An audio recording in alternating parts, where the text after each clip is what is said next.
Marian ഉടമ്പടിയെടുത്ത് പ്രാർത്ഥിക്കുന്ന ഞങ്ങളുടെ കുടുംബങ്ങളെ വിശുദ്ധീകരിക്കണമേ, ശക്തീകരിക്കണമേ, ആത്മാവിൽ വഴി നടത്തണമേ. ഹല്ലേലൂയ, ഹല്ലേലൂയ, മഹത്വം, മഹത്വം, ആരാധന, ഹല്ലേലൂയ.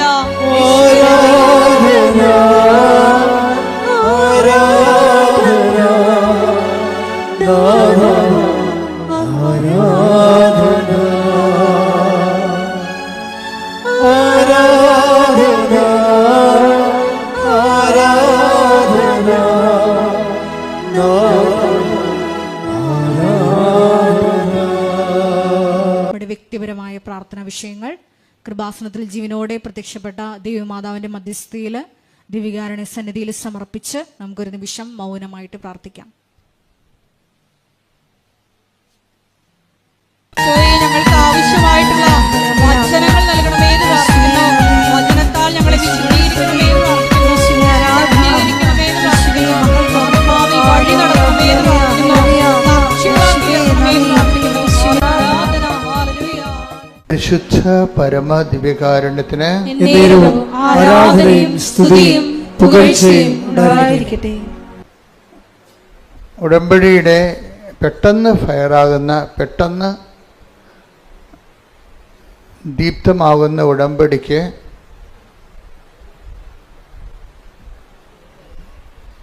അതിൻ്റെ ആധാരത്തിൽ ഒരു ബേസിക് ആയിട്ടുള്ള ബിഹേവിയറുണ്ട്. ബിഹേവിയർ എന്ന് പറയുന്നത് എന്താണ്? പെരുമാറ്റം.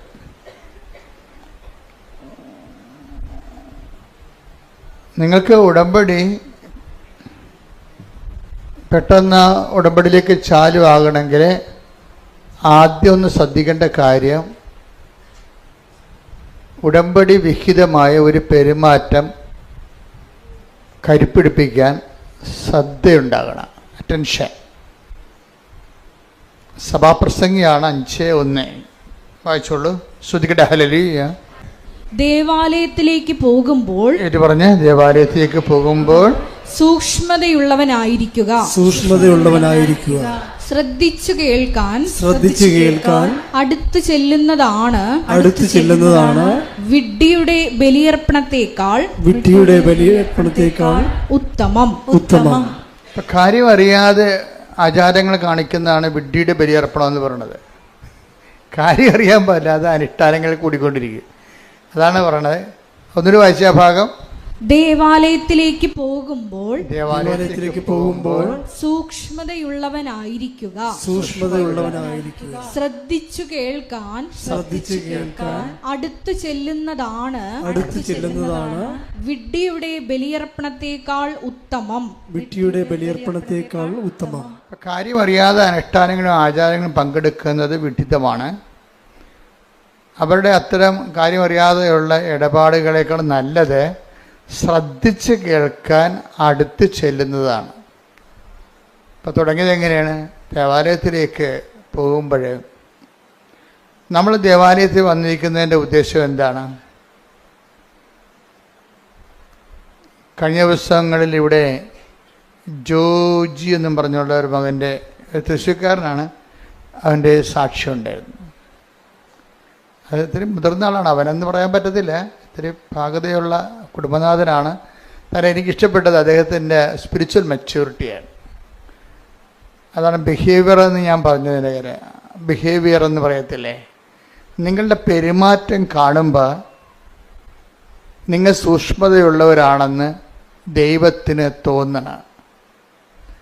സൂക്ഷ്മ, അതായത് എനിക്ക് ഉടമ്പടി എടുത്തിട്ട് ഒരു 3 മാസം ഉടമ്പടി എടുത്ത് കഴിഞ്ഞിട്ടും പ്രത്യേക അടയാളമൊന്നും കിട്ടിയില്ല എന്ന് ആരെങ്കിലും പറയണമെങ്കിൽ എൻ്റെ അടുത്ത് വന്ന് പറയണപ്പോൾ നിങ്ങൾ ഇനി ഇത് ഇവിടെ വരേണ്ട കാര്യമില്ലെന്ന് പറയും.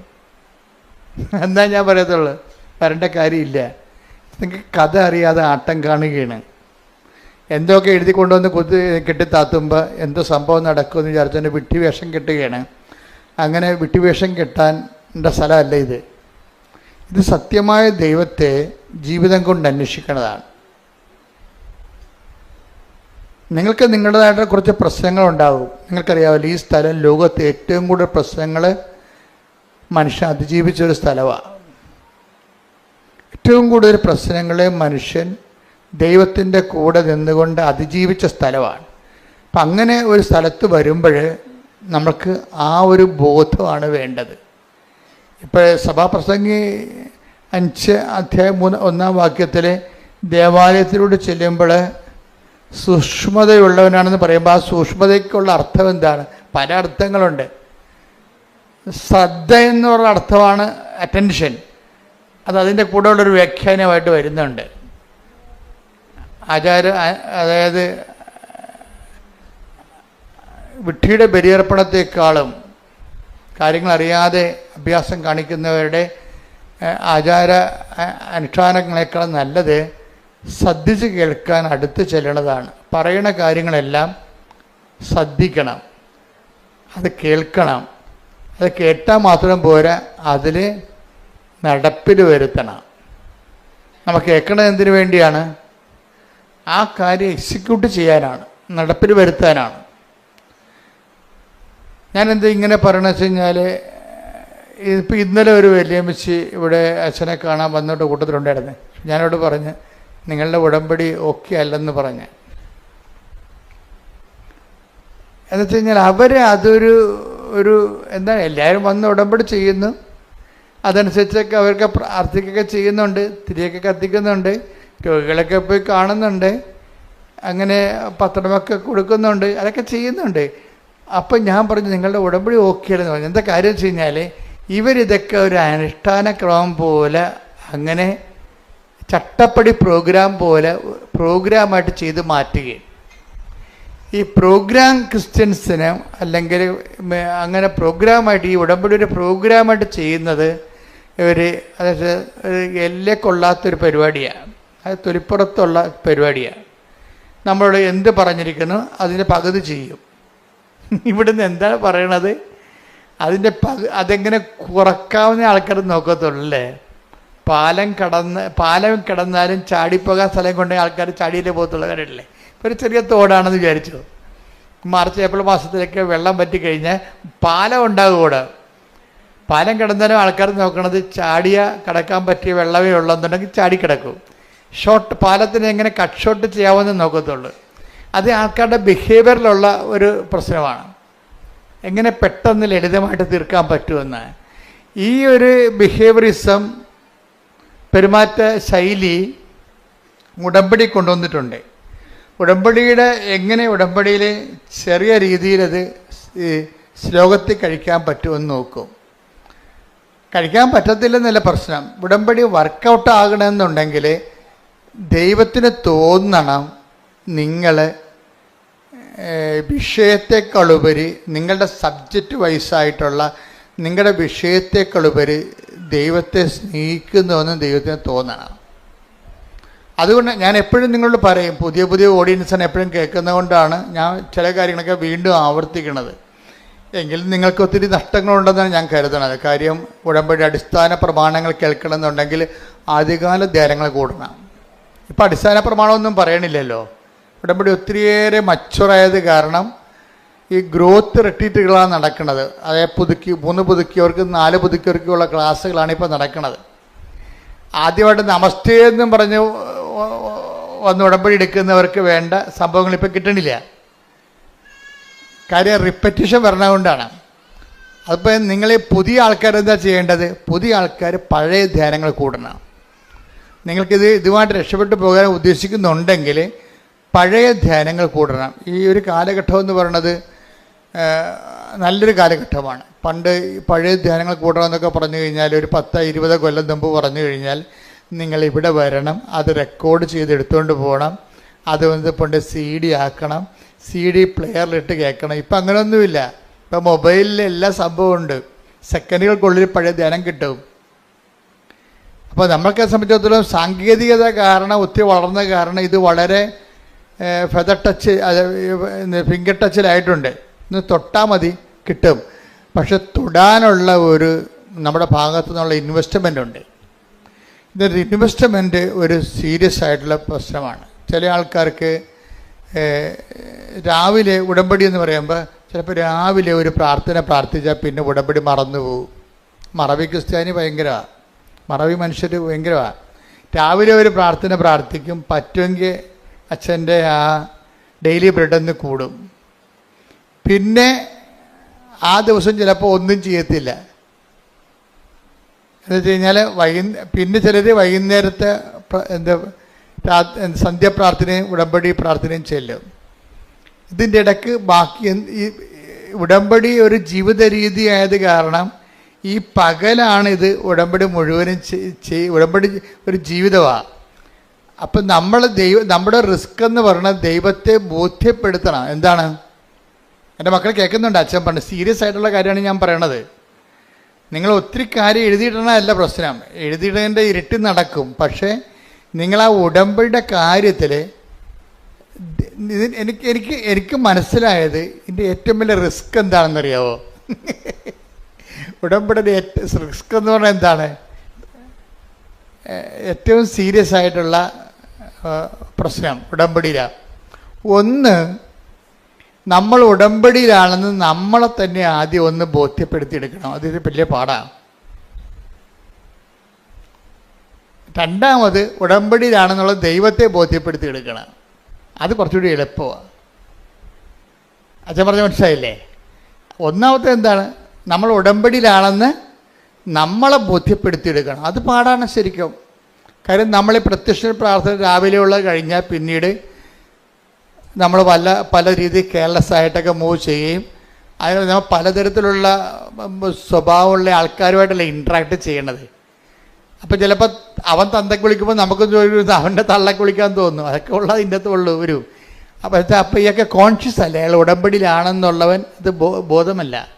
മനസ്സിലായില്ലേ? അതാണ് എൻ്റെ വിഷയം. പണ്ട് ഇപ്പം നമ്മൾ കള്ളത്തരം പറഞ്ഞ് ജയിക്കുമായിരുന്നു ചിലയിടത്തൊക്കെ. അപ്പം ലേഡീസിന് ഭയങ്കര അപകടമാണ്. ലേഡീസിനുള്ള പ്രശ്നം വെച്ച് കഴിഞ്ഞാൽ, ഞാൻ ഇത്രയും നാൾ നിങ്ങൾ ലേഡീസാണെന്ന് പറഞ്ഞു കഴിഞ്ഞാൽ അച്ഛൻ അങ്ങനെ കുറ്റപ്പെടുത്തുന്ന പറയരുത്. പക്ഷെ നിങ്ങളുടെ രക്തത്തിലുള്ള സാധനം എന്നില്ല ഒരു സാധനം പുരുഷന്മാർക്ക് ഉണ്ടത്, പക്ഷെ ലേഡീസിന് കൂടുതലാണ്. നിങ്ങൾ നിങ്ങളുടെ ഭാഗം കറക്റ്റാണെന്ന് പറയാൻ വേണ്ടി കള്ളത്തരങ്ങൾ പറയുന്നയാൾ, എന്നിട്ട് നിങ്ങൾ പറഞ്ഞ് ജയിക്കാൻ വേണ്ടി തരികിട കാര്യങ്ങൾ പറയും. അപ്പം നിങ്ങൾ ഉടമ്പടി ബ്രേക്കായില്ലേ? അപ്പം തന്നെ നിങ്ങൾ പറയുന്ന കാര്യങ്ങൾ, ഇപ്പം നിങ്ങൾ നാത്തുനുമായിട്ട് ഒരു വഴക്ക് ഒരു സംസാരം ഉണ്ടായി, ഇത് നിങ്ങൾ സ്റ്റാൻഡ് എടുത്ത് അപ്പം മറ്റുള്ളവർ കൂടെ നിൽപ്പുണ്ടെങ്കിൽ ആ നിങ്ങളുടെ സ്റ്റാൻഡ് പൊട്ടയാണെന്ന് കാണുകയാണെങ്കിൽ അവർ നിങ്ങൾക്ക് ഷെയിമായത് കാരണം നിങ്ങൾ കള്ളത്തരങ്ങൾ പറയും. കള്ളത്തരങ്ങൾ പറഞ്ഞ് പൊലിപ്പിച്ച് പറയും, പെരുപ്പിച്ച് പറയും, സത്യവിരുദ്ധമാക്കും. കാര്യം ഒരു വിഷയത്തിൻ്റെ സത്യമുണ്ട്, പിന്നെ ആ സത്യത്തിൻ്റെ പൊലിവ് രൂപങ്ങളുണ്ട്. സത്യത്തിൻ്റെ പൊലിപ്പിച്ച രൂപങ്ങൾ എന്ന് വെച്ച് കഴിഞ്ഞാൽ അതിങ്ങനെ വെച്ച് കെട്ടി പറയും. ഏച്ച് കെട്ടിക്കഴിഞ്ഞാൽ മുഴച്ചിരിക്കും. അപ്പോൾ എപ്പോഴും ഇതിൻ്റെ അകത്ത് വരുന്ന വിഷയം സത്യത്തിൻ്റെ പൊലിവ് രൂപങ്ങൾ, അത് നുണയാണ് ശരിക്കും പറഞ്ഞാൽ. മനസ്സിലായില്ലേ? ഇല്ലാത്ത കാര്യം നമ്മുടെ സ്റ്റാൻഡ് ക്ലിയർ ചെയ്യാൻ വേണ്ടി ഉണ്ടാക്കി വലിപ്പത്തിൽ പറയും. അതെല്ലാം ലേഡീസിൻ്റെ കുറേ പ്രശ്നങ്ങളുള്ളതാണ് ഇതിൻ്റെ അകത്ത്. നമ്മളറിയാതെ പോവുകയാണ് ശരിക്കും പറഞ്ഞാൽ. നമ്മളിങ്ങനെ ചെയ്യുമ്പോൾ തന്നെ സത്യം ബ്രേക്ക് ഡൗൺ ആകുന്നുണ്ടെന്നും അപ്പം നമ്മൾ ഉടമ്പടി ബ്രേക്ക് ചെയ്യുന്നതുകൊണ്ട് നമുക്കറിയത്തില്ല. അപ്പം അതുകൊണ്ട് ആദ്യത്തെ റിസ്ക് എന്ന് പറഞ്ഞാൽ എന്താണ്? നമ്മൾ ഉടമ്പടിയിലാണെന്ന് നമ്മളെ തന്നെ ബോധ്യപ്പെടുത്തി എടുക്കുന്നതാണ് ആദ്യത്തെ റിസ്ക്. അത് ഒരു നല്ല പരിശീലനത്തിലൂടെ ഉണ്ടാകത്തുള്ളൂ. നല്ല പരിശീലനത്തിലൂടെ, അതായത് ഉടമ്പടി ഒരു ബോധമാണ് ശരിക്കും ആദ്യമേ. അതുകൊണ്ടാണ് സഭാപ്രസംഗി 5:1 പറയുന്നത് എന്താണ്? ദേവാലയത്തിലേക്ക് ചെല്ലുമ്പോൾ നീ സൂക്ഷ്മതയുള്ളവനാവുക. അതൊരു ബോധമാണ്, കോൺഷ്യസ് ആണ്. ഇപ്പം പുതിയ ഉടമ്പടിക്കാരായാലും പുതുക്കിയ ഉടമ്പടിക്കാരായാലും എപ്പോഴും ഒരു കോൺഷ്യസ് ഫോം ചെയ്യണം. ഈ കോൺഷ്യസ് ഫോം ചെയ്യാൻ വേണ്ടിയാണ് ഉടമ്പടി കാശുരൂപം നെഞ്ചത്ത് കെട്ടി തന്നിരിക്കുന്നത്. പിടികിട്ടിയ? ഇനി കുറേ നേർച്ച വസ്തുക്കളുണ്ട് ഇതിൻ്റെ അകത്ത്. ഈ നേർച്ച വസ്തുക്കളുടെ എല്ലാ ഉപയോഗവും ഇതിലെ ഒരു കാരണം നിങ്ങൾ ഉടമ്പടിയിലാണെന്നുള്ള കാര്യം നിങ്ങളെ തന്നെ ബോധ്യപ്പെടുത്തിയെടുക്കേണ്ടതാണ്. അത് വിശ്വാസ പ്രയോഗത്തിനുള്ളതാണ് എല്ലാം. ഈ സംഭവങ്ങളെല്ലാം വളരെ ചിട്ടയായിട്ടും അടുക്കായിട്ടും ഭംഗിയായിട്ടും ചെയ്യുന്ന ഒത്തിരി പേരുണ്ട്. അവരുടെ സാക്ഷ്യങ്ങൾ കേൾക്കുമ്പോൾ നമ്മൾ ഞെട്ടുന്നതിൻ്റെ കാര്യം അതാ. കാര്യം ഉടമ്പടിയെ സംബന്ധിച്ചിടത്തോളം ഞാൻ എപ്പോഴും പറയും പക്കാ ഫോർമുലയാണെന്ന് പറയും. അതെന്താ? ഞാൻ അച്ഛനായിട്ട് 40ഓളം കൊല്ലമായല്ലോ. ഇത്രയും നാൾ പഠിക്കണ കാലത്ത് കൃത്യമായിട്ട് 10 കൊല്ലം കൃത്യമായിട്ട് പഠിച്ചിട്ടുണ്ട്. ഇന്നും പഠനം ഞാൻ നിർത്തിയിട്ടില്ല. ഒരു കാലത്തും ഞാൻ പഠനം നിർത്തിയിട്ടില്ല. എൻ്റെ മുറി മുഴുവൻ ബുക്കുകളാണ്. ലൈബ്രറി വേറെ ഉണ്ടാക്കി വെച്ചിട്ടുണ്ട് ഇവിടെ. എന്നിട്ട് ആയിരക്കണക്കിന് രൂപയുടെ പുസ്തകങ്ങൾ എല്ലാ കൊല്ലവും മേടിച്ചു കൂട്ടുകയും ചെയ്യും, അപ്ഡേഷൻ നടത്തുകയും ചെയ്യും. അതിങ്ങനെ മുഴുവൻ നിങ്ങൾക്കിങ്ങനെ കൊട്ടതേങ്ങ പോലെ ഞാൻ എഴുതി പൂളി തരത്തില്ല.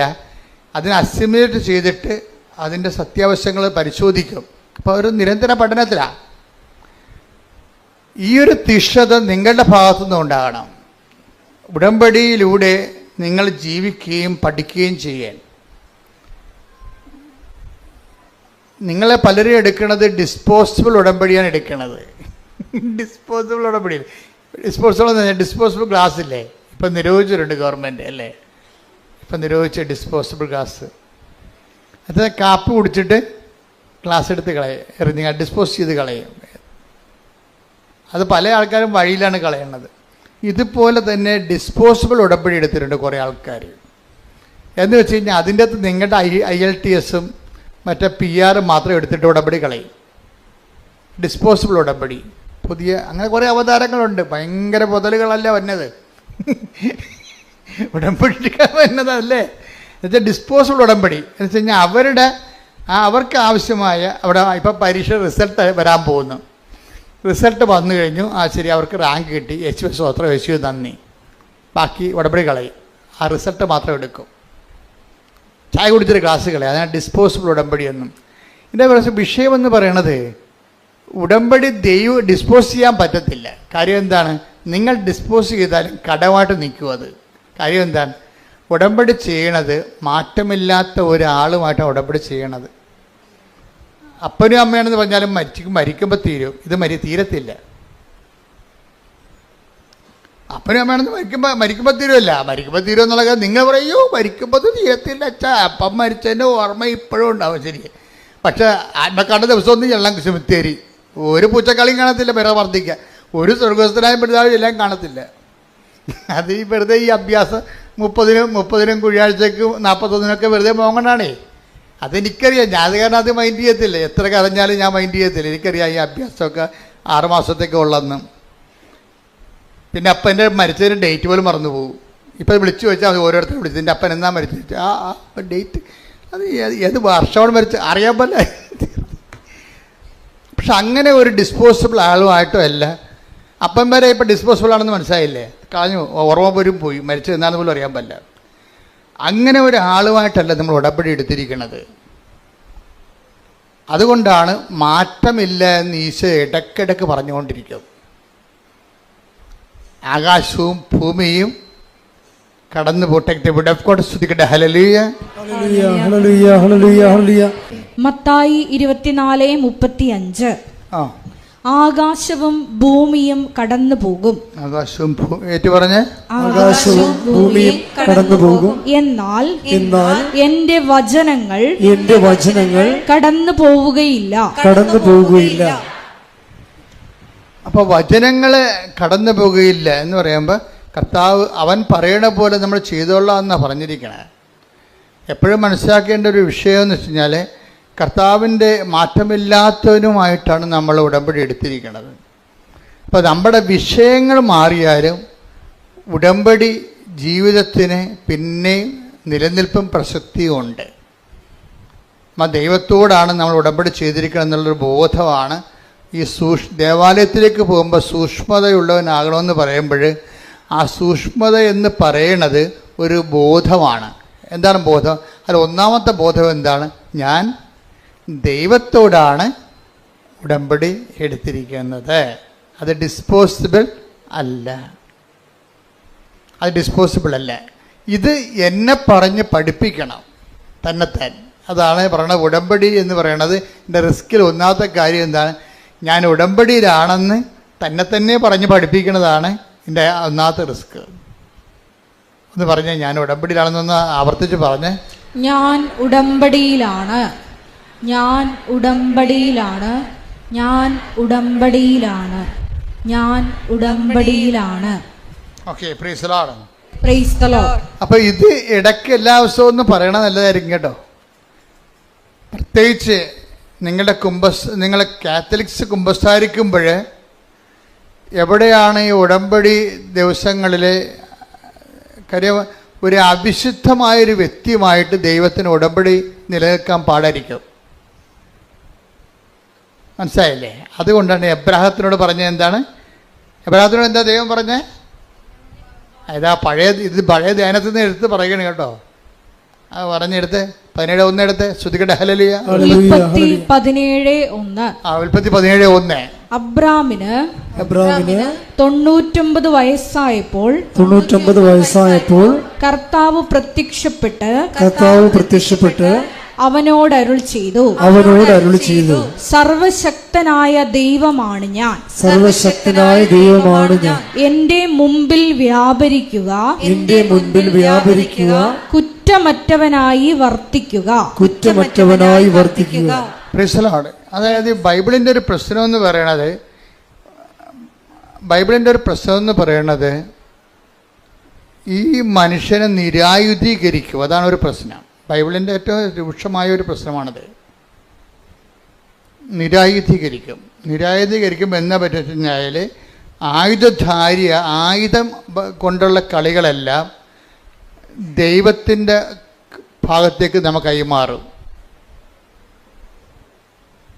ഇത് അറിഞ്ഞിട്ട് വേണം ബൈബിളുമായിട്ട് ജീവിക്കാൻ തുടങ്ങാൻ. എന്നുവെച്ച് കഴിഞ്ഞാൽ ചില സമയത്ത് ആയുധം വെച്ചുള്ള കളികളുണ്ടാവില്ലേ ജീവിതത്തിലൊക്കെ, അതിർത്തി തർക്കം, അടിപിടി, ആക്രമണങ്ങളൊക്കെ ഉണ്ടായത്. ഇങ്ങനെയുള്ള ചില ബലപരീക്ഷണങ്ങളൊക്കെ ജീവിതത്തിൽ വരും. ഇപ്പം ഞങ്ങളൊക്കെ ഇവിടം വരെ ഈ ശുശ്രൂഷ വരെ എത്തുമ്പോൾ എന്താ, അതിനുള്ളിൽ ബലപരീക്ഷണങ്ങളുടെ ഒത്തിരിയേറെ ചാൻസുകളുണ്ടാവും. നമ്മളെന്നാ ചെയ്യും? ഈ ബലപരീക്ഷണങ്ങളെ നാട്ടുകാരെ പോലെ കിടന്നുകൊണ്ട് ബഹളം ഉണ്ടാക്കാനോ അടിപിടി ഉണ്ടാക്കാനോ നിൽക്കുക ഇല്ല. ആ ഫയല് മാതാവ് വഴി ഈശോയ്ക്ക് അങ്ങോട്ട് കൈമാറും. ഞങ്ങൾക്കറിയാം ഇതൊക്കെ ഒപ്പിടുമെന്ന്. കാര്യം ഇവരെ ഏൽപ്പിച്ചിരിക്കുന്നത് ബലപരീക്ഷണത്തിനാണ്. സാത്താൻ്റെ തല തകർക്കാൻ വേണ്ടി ദൈവം സൃഷ്ടിച്ച സംഭവമാണ്. പക്ഷേ എന്താ പ്രശ്നം? നിങ്ങൾക്ക് അമ്മാത്തു നിന്ന് ഇറങ്ങുകയും ചെയ്ത് ഭാര്യത്ത് എത്തിയില്ലെന്നുള്ള അവസ്ഥയാണ് പലരുടെ. അതിപ്പോൾ ഒരു പഴഞ്ചൊല്ലാണ്. അമ്മയുടെ വീട്ടിൽ നിന്ന് പഠിക്കുകയായിരുന്നു, അവിടെ നിന്ന് ഇറങ്ങി ഭാര്യത്ത് അപ്പൻ്റെ വീട്ടിൽ എത്തിയില്ല, നടക്കു നിൽക്കുക. ലോകത്തു നിന്നൊക്കെ പോന്ന്, പക്ഷെ ദൈവത്തിൻ്റെ അടുത്ത് എത്തിയില്ല. ഇവിടെ ചില ആൾക്കാരുടെ പ്രശ്നം അതാണ്. ലോകത്തുനിന്ന് പോന്ന്. ഇതിനകത്ത് വരുന്ന വിഷയം എന്ന് പറയണത് ഇങ്ങനെ നടുക്കം നിർത്തി അവിടെ ദൈവവും ഇല്ല പിശാചും ഇല്ലാത്തൊരവസ്ഥ വരും. അങ്ങനെ നമുക്ക് ഉടമ്പടി മുന്നോട്ട് പോകാൻ പറ്റത്തില്ല. ഉടമ്പടിയെ സംബന്ധിച്ചിടത്തോളം നമ്മളൊരു ഉടമ്പടി എപ്പോഴും ഒരു നിലപാട് ജീവിതമാണ്. ദൈവത്തിൻ്റെ കൂടെയാണെങ്കിൽ ദൈവത്തിൻ്റെ കൂടെ തന്നെ. അപ്പം നമ്മളെന്താണ് ചെയ്യണത്? നമ്മളെപ്പോഴും വിജിലൻ്റ് ആയിരിക്കും. എന്താണ്? ഞങ്ങളെ പ്രലോഭനത്തിൽ ഉൾപ്പെടുത്തരുത്, പണിയുണ്ടാക്കരുതെന്ന് അർത്ഥം. കർത്താവ് പഠിപ്പിച്ച പ്രാർത്ഥനയാണ്. ദൈവത്തിൻ്റെ പക്ഷം ചേരാൻ പത്രോസിന് വാളെടുക്കാനുള്ള അവസരങ്ങൾ ഉണ്ടായിരുന്നു. പത്രോസ് വാളെടുക്കുകയും ചെയ്ത്. അത് കർത്താവിനെ തന്നെ രക്ഷിക്കാൻ വേണ്ടിയാണ് വാളെടുത്തത്. പക്ഷെ കർത്താവ് പറഞ്ഞ് അങ്ങനെ നീ വാളെടുത്ത് എന്നെ രക്ഷിക്കണ്ട എന്ന് പറഞ്ഞ്. അതാണ് സംഭവം. അപ്പം വാൾ ഉറയിലിട്ടിട്ട് അവൻ മാറി നിന്ന് അത് പറഞ്ഞ് ഇപ്പം പിതാവിൻ്റെ സമയമാണ് എന്ന് പറയും. ഇപ്പം നീ എന്നെ ഇങ്ങനെ രക്ഷിച്ചിട്ടും വലിയ കാര്യമില്ല, ഇപ്പം ഇത് ക്ലേശങ്ങളുടെ സമയമാണ്. അപ്പം ഈശോ എന്താ പ്രാർത്ഥിക്കണത്? പിതാവേ, അങ്ങേ പുത്രനെ മഹത്വപ്പെടുത്തണമേ. അതാണ് വിഷയം. അതിനെല്ലാം സമീപനങ്ങളുണ്ട്. സുവിശേഷം കരുത്താർന്നൊരു സമീപനമാണ്. നമ്മളെ വിശുദ്ധിയോടെ തുടരുകയും ചെയ്യണം, അതേസമയം തന്നെ പ്രലോഭനങ്ങളെ അതിജീവിക്കണം. അതേസമയം നമുക്കെതിരെ വരുന്ന ബലപരീക്ഷണങ്ങൾക്ക് ദൈവത്തെ കക്ഷി ചേർക്കുകയും ചെയ്യണം. വളരെ തന്ത്രപരമായൊരു ജീവിതമാണിത്. തന്ത്രപരമായ ജീവിതമാണ്. അത് യേശു ജീവിച്ച് തീർത്ത ഒരു ജീവിതമാണ്.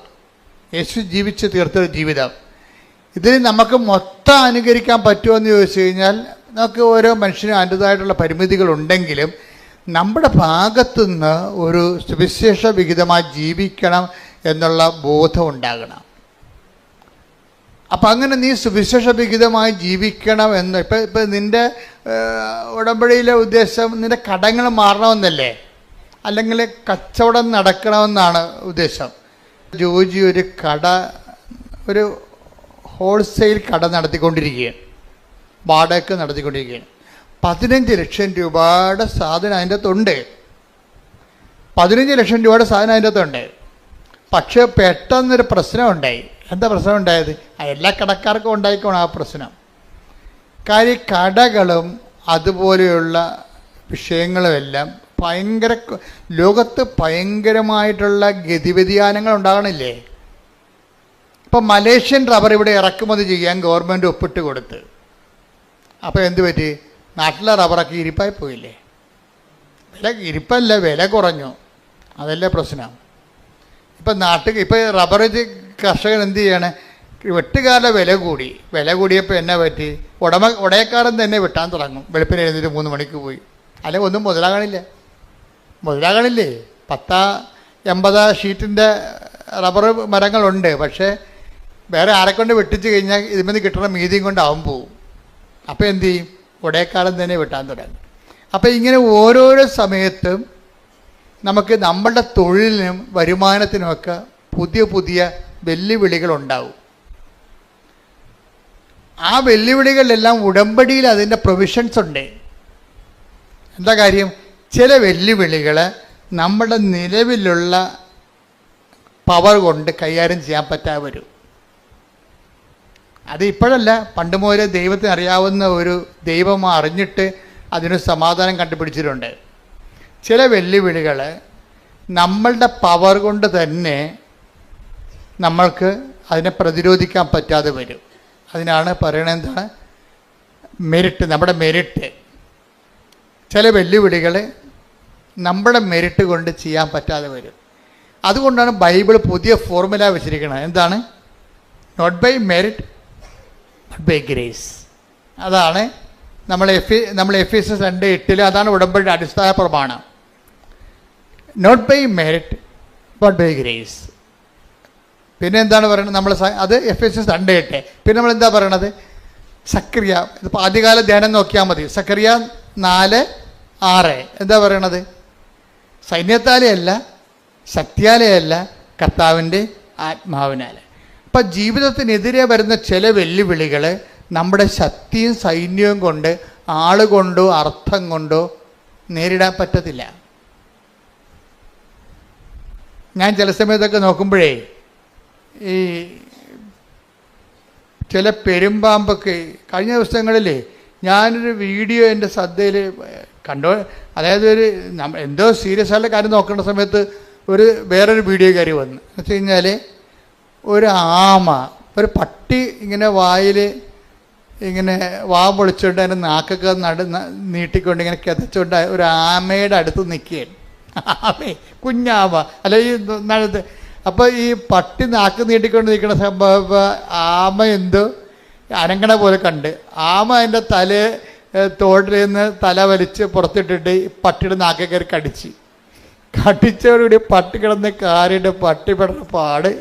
ഒരു കുഞ്ഞാമ കടിച്ചിട്ട് അവൻ കാറിയിട്ട് അതിനെ ആമയുണ്ടെങ്കിൽ പട്ടിയുടെ നാക്കൊന്നും കടിവിടണില്ല. ഒരു പ്രത്യേക സിറ്റുവേഷൻസ് എന്ന് പറഞ്ഞാൽ ഈ ജീവിതത്തിൽ ഇതുപോലെ നമ്മൾക്ക് നിസ്സാരമാകുന്ന വിഷയങ്ങൾ കയറി നമ്മളെ വല്ലാതെ അങ്ങോട്ട് പിടിക്കും.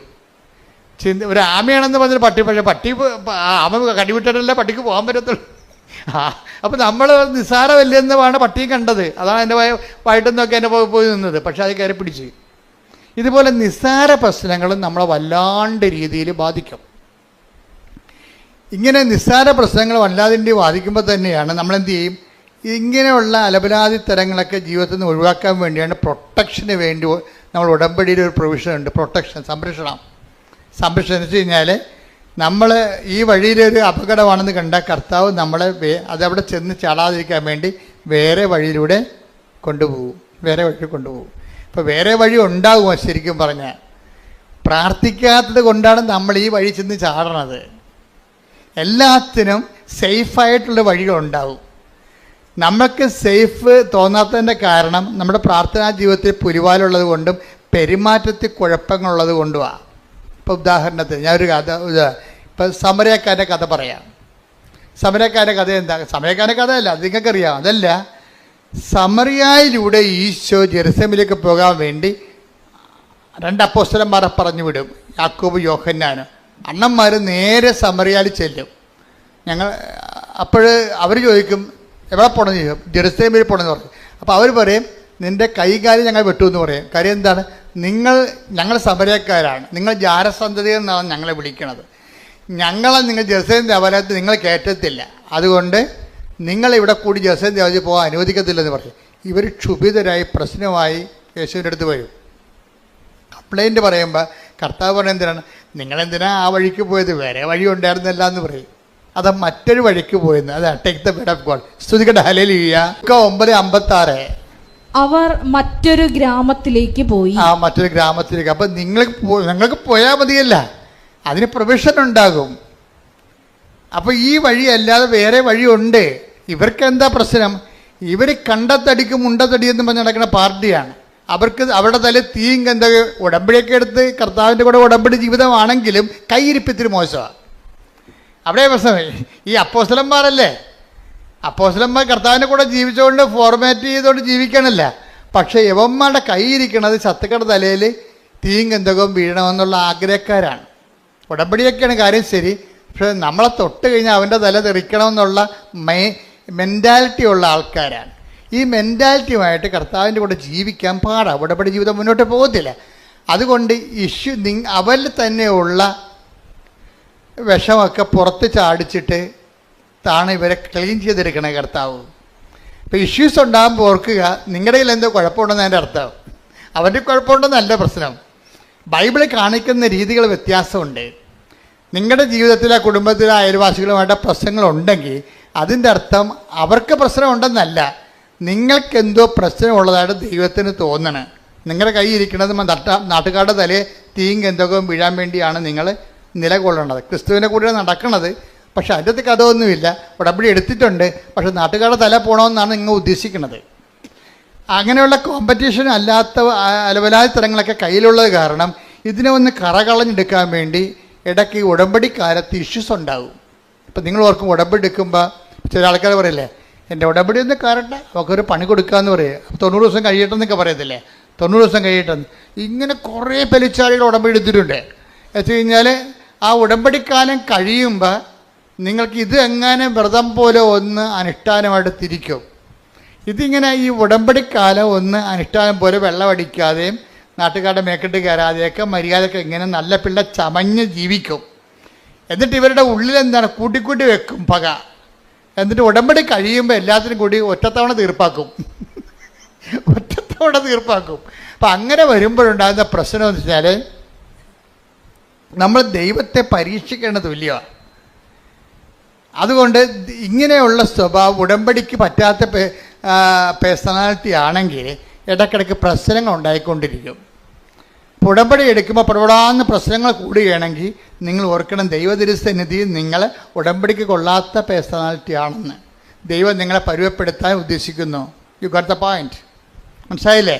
നിങ്ങൾ ഉടമ്പടി എടുത്തതിന് ശേഷം അടിക്കടി പ്രശ്നങ്ങൾ ഉണ്ടാവും. അതിന് മുമ്പ് അതിൻ്റെ അർത്ഥം എന്താണ്? ദൈവം നിങ്ങളെ നോട്ടം വെച്ചിരിക്കുന്നു. എന്താ കാര്യം? നിങ്ങളെ ഉടമ്പടിക്ക് പറ്റാത്ത ഉരുപ്പടിയാണ്.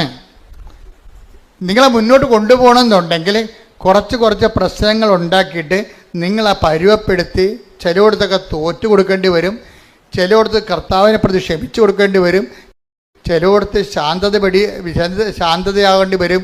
അതുകൊണ്ടാണ് പറയണത്. ആ വായിച്ച സുഷ്മത ദേവാലയത്തിലേക്ക് പോകും, വിട്ടിയുടെ അതൊന്ന് വായിച്ച്, സഭാപ്രസംഗി 5:1 വായിച്ച്. ദേവാലയത്തിലേക്ക് പോകുമ്പോൾ പറഞ്ഞ ദേവാലയത്തിലേക്ക് പോകുമ്പോൾ സൂക്ഷ്മതയുള്ളവനായിരിക്കുക, ശ്രദ്ധിച്ചു കേൾക്കാൻ അടുത്തു ചെല്ലുന്നതാണ് വിഡ്ഢിയുടെ ബലിയർപ്പണത്തെക്കാൾ ഉത്തമം. ബലിയർപ്പണം അത് ആചാരാനുഷ്ഠാനം, ഉടമ്പടിയുടെ ആചാരാനുഷ്ഠാനങ്ങളൊക്കെ നടത്തും. പക്ഷെ എന്താ പ്രശ്നം? അതേസമയം ശ്രദ്ധ ഉണ്ടാകത്തില്ല. ദൈവികമായ കാര്യങ്ങളിൽ തങ്ങൾ ഉടമ്പടിയിലാണെന്നുള്ളതിനെക്കുറിച്ച് ബോധം ഉണ്ടാകത്തില്ല. ആചാര അനുഷ്ഠാനങ്ങളൊക്കെ ഉടമ്പടി പ്രകാരമൊക്കെ ചെയ്തുകൊണ്ടിരിക്കും, ഓട്ടോമാറ്റിക്കായിട്ട് ചെയ്തുകൊണ്ടിരിക്കും.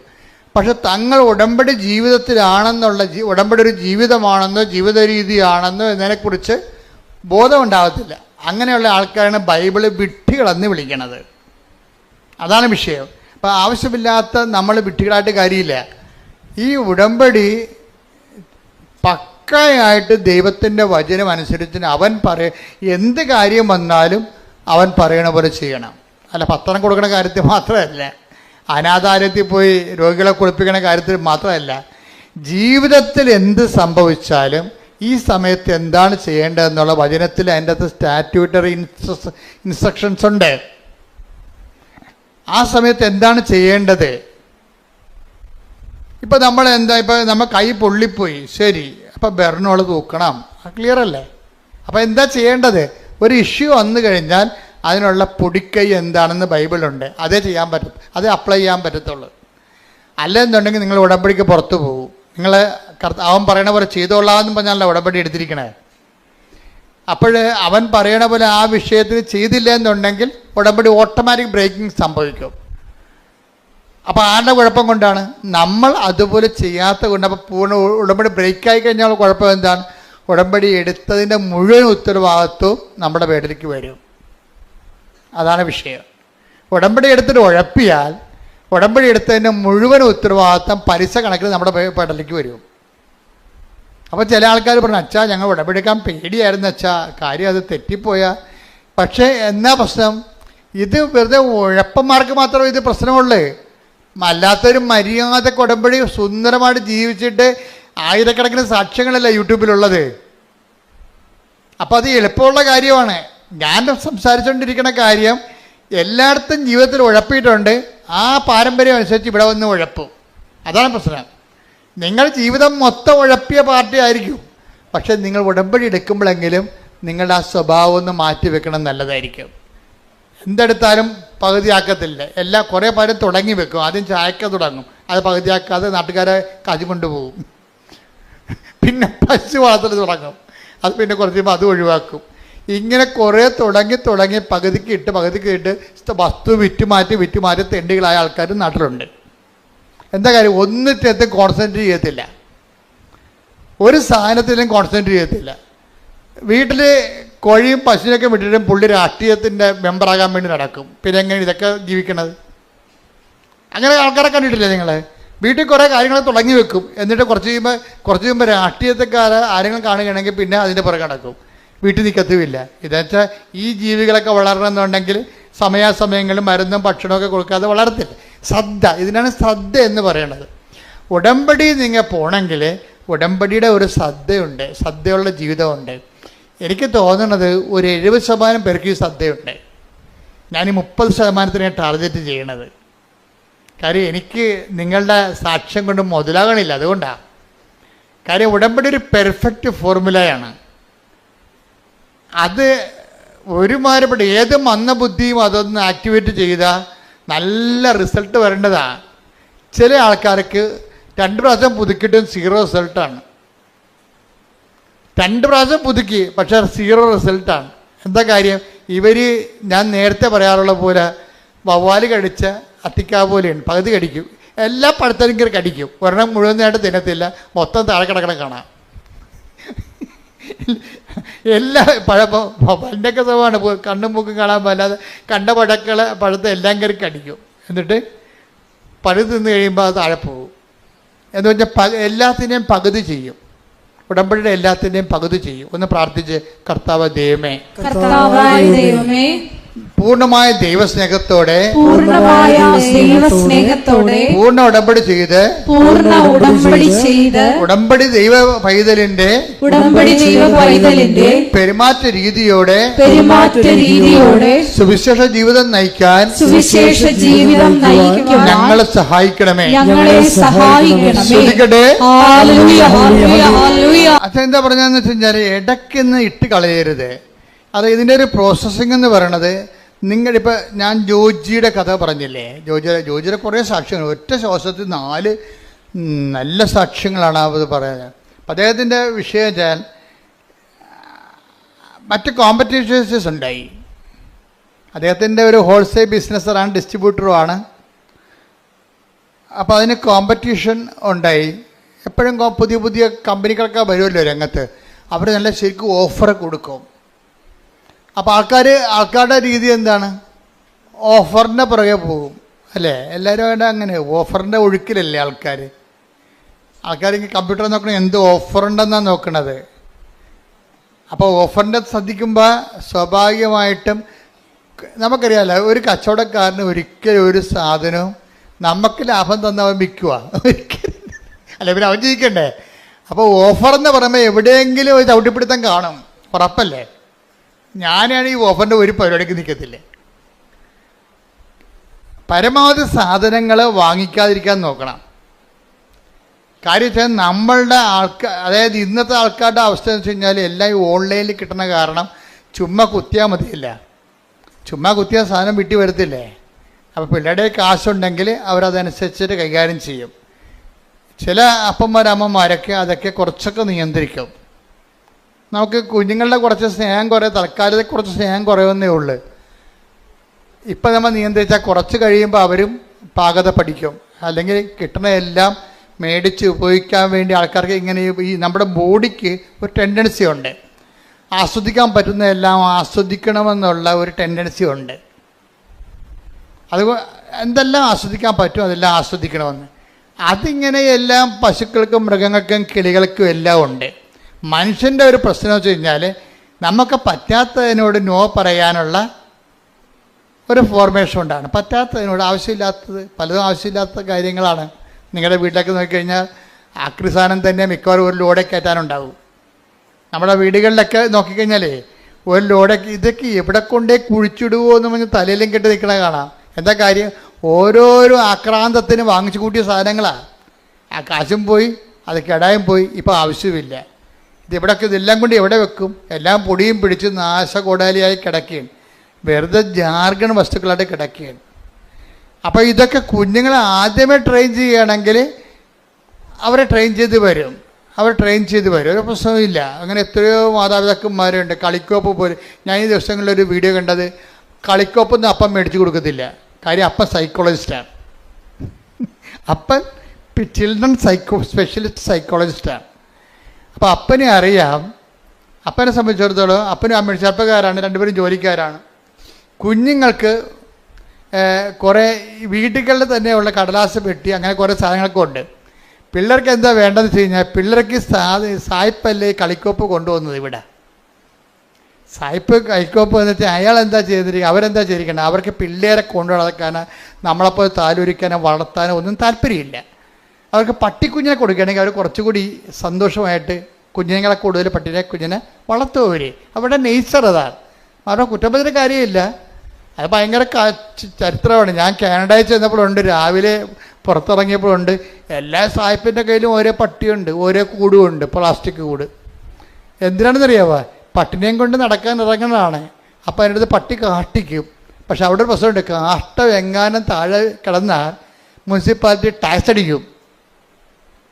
അത് കാരണം ആളുടെ പട്ടിയുടെ കാഷ്ടമാണ് താഴെ വഴിയെ പോണത്, അയാൾ തന്നെ അത് കോരിയെടുക്കണം. എന്നിട്ട് അവർ കൊണ്ടുവന്നൊരു ഡസ്റ്റ്ബിന്നിലിടും. ഇതെല്ലാം കൂടി കൊണ്ടുവന്നിട്ട് മുനിസിപ്പാലിറ്റി പട്ടിത്തീടം കൊണ്ടുപോകും. അത് അവരുടെ ലൈഫിൻ്റെ ഭാഗമായിട്ടാണ് അത് വന്നിരിക്കുന്നത്. അവർ പിള്ളേരൊക്കെ ഒഴിവാക്കിയിട്ട് പട്ടിക്കുഞ്ഞിനെ എടുത്ത് കക്ഷത്ത് വെച്ചിട്ട് പിള്ളേരെ മറ്റേ ട്രോളിയൊക്കെ ഏറ്റിക്കൊണ്ട് പോകുന്നത് നമ്മൾ കണ്ടിട്ടില്ലേ. അത് അവർക്കത് വലിയ അവരുടെ ലൈഫിൻ്റെ ഭാഗമാണ്. നമുക്കത് കുറ്റം പറയാൻ പറ്റുകയില്ല. അവിടെ കൾച്ചർ അതാണ്. നമ്മുടെ കൾച്ചർ അതല്ല. അവരെ പിള്ളേരെ തങ്ങളിൽ നിന്ന് ഒഴിവാക്കാൻ വേണ്ടി അവർ പലതരത്തിലുള്ള കളിക്കോപ്പുകൾ വാങ്ങിച്ചു കൊടുക്കും. പിന്നെ പിള്ളേർ അപ്പനെയും അമ്മനെയും ഉപേക്ഷിച്ചിട്ട് അതിൻ്റെ പുറകെ നടക്കും. അവർ മരണം വരെ അങ്ങനെ തന്നെയാണ് ജീവിക്കുന്നത്. അപ്പനെയും അമ്മേനെയും ഉപേക്ഷിച്ചിട്ട് അവരുടെ കൂടെ നടക്കും. നമ്മളെന്ന് വെച്ച് കഴിഞ്ഞാൽ മക്കളും അമ്മയും അപ്പനും ഒക്കെ എല്ലാം കൂടി ഒരുമിച്ച് ഇരിക്കുകയും അപ്പൻ്റെ മുതുകത്ത് വന്ന് മക്കൾ കുത്തിമറിയുകയും എന്തെങ്കിലും സാധനമൊക്കെ എടുത്ത് നശിപ്പിച്ച് കളയുകയും താഴെ ഇടുകയും നമ്മൾ എടുത്തു കൊടുക്കുകയും.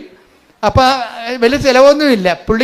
പിള്ളേർക്ക് ആക്ടിവിറ്റി ഉണ്ടായാൽ മതിയൊന്നുമുണ്ട്. അപ്പോൾ ഈ ചൈൽഡ് സൈക്കോളജിസ്റ്റ് ഭയങ്കര രസമാണ് അയാളുടെ വീഡിയോ. അയാൾ പറഞ്ഞത് എന്താ വെച്ചാൽ ഇതിൻ്റെ ആവശ്യമില്ലാത്ത സാധനങ്ങൾ വാങ്ങിച്ചു കൊടുക്കുമ്പോൾ കുഞ്ഞുങ്ങൾ നമ്മളെ വിട്ടു പോവുകയാണ് ചെയ്യണം. നമുക്ക് സമയമുള്ളപ്പോൾ കുഞ്ഞുങ്ങളുടെ കൂടെ ഇരിക്കുക. ഇതിൽ കുഞ്ഞുങ്ങളുടെ ആക്ടിവിറ്റികളുടെ കൂടെ നമ്മൾ ഒരാളായിട്ട് കാണണം. കുഞ്ഞുങ്ങളുടെ ആക്ടിവിറ്റിയുടെ കൊണ്ട് നമ്മുടെ അപ്പന്മാരൊക്കെ അങ്ങനെ ചെയ്യുമായിരുന്നു. അപ്പന്മാരൊക്കെ ഓലപ്പമ്പരൊക്കെ ഉണ്ടാക്കി കൂടെ പിള്ളേരുടെ കൂടെ നിൽക്കും, ഓടിയും അല്ലേ, വണ്ടി ഓടിക്കുമ്പോൾ പിള്ളേരുടെ കൂടെ ഓടിക്കണ കാണാം. അപ്പോൾ പിള്ളേരുടെ കൂടെ അങ്ങനെയാണ് നമ്മുടെ ഒരു കൾച്ചർ എന്ന് പറയണത്. ഇപ്പോൾ സായിപ്പിൻ്റെ സാധനം നമുക്ക് കിട്ടിക്കഴിഞ്ഞപ്പോൾ നമ്മൾ യന്ത്രവണ്ടിയും തോക്ക് കൊണ്ട് വെടിവെക്കുന്ന ആൾക്കാരെയൊക്കെയാണ് കാണിക്കണത്. അപ്പോൾ പിള്ളേർ നമ്മളെ മാറ്റിയിട്ട് നാട്ടുകാരെ വെടിവെച്ച് നടക്കും. അപ്പോൾ ഇതിനകത്ത് എല്ലാത്തിനകത്തും ഓരോ രീതികളുണ്ട്, ഓരോ രീതികൾ. ഞാൻ പറഞ്ഞു വരുന്നതിൻ്റെ കാരണം വെച്ച് കഴിഞ്ഞാൽ ഈ ഉടമ്പടി ജീവിതത്തിലേക്ക് നമ്മൾ വരുമ്പോൾ ഇപ്പോൾ ഈ നമ്മൾ പറഞ്ഞുകൊണ്ടിരുന്ന വിഷയം ഈ ജോർജിയുടെ വിഷയമാണ്. ജോർജിയുടെ വിഷയത്തിൽ ജോർജി ഈ കട ഇങ്ങനെ വലിയ പ്രശ്നമായി തീർന്നു. കോമ്പറ്റീഷൻ വന്നു കഴിഞ്ഞപ്പോൾ കട പൂട്ടേണ്ട അവസ്ഥ വന്ന്, ഓഫർ വന്നു ഒത്തിരി.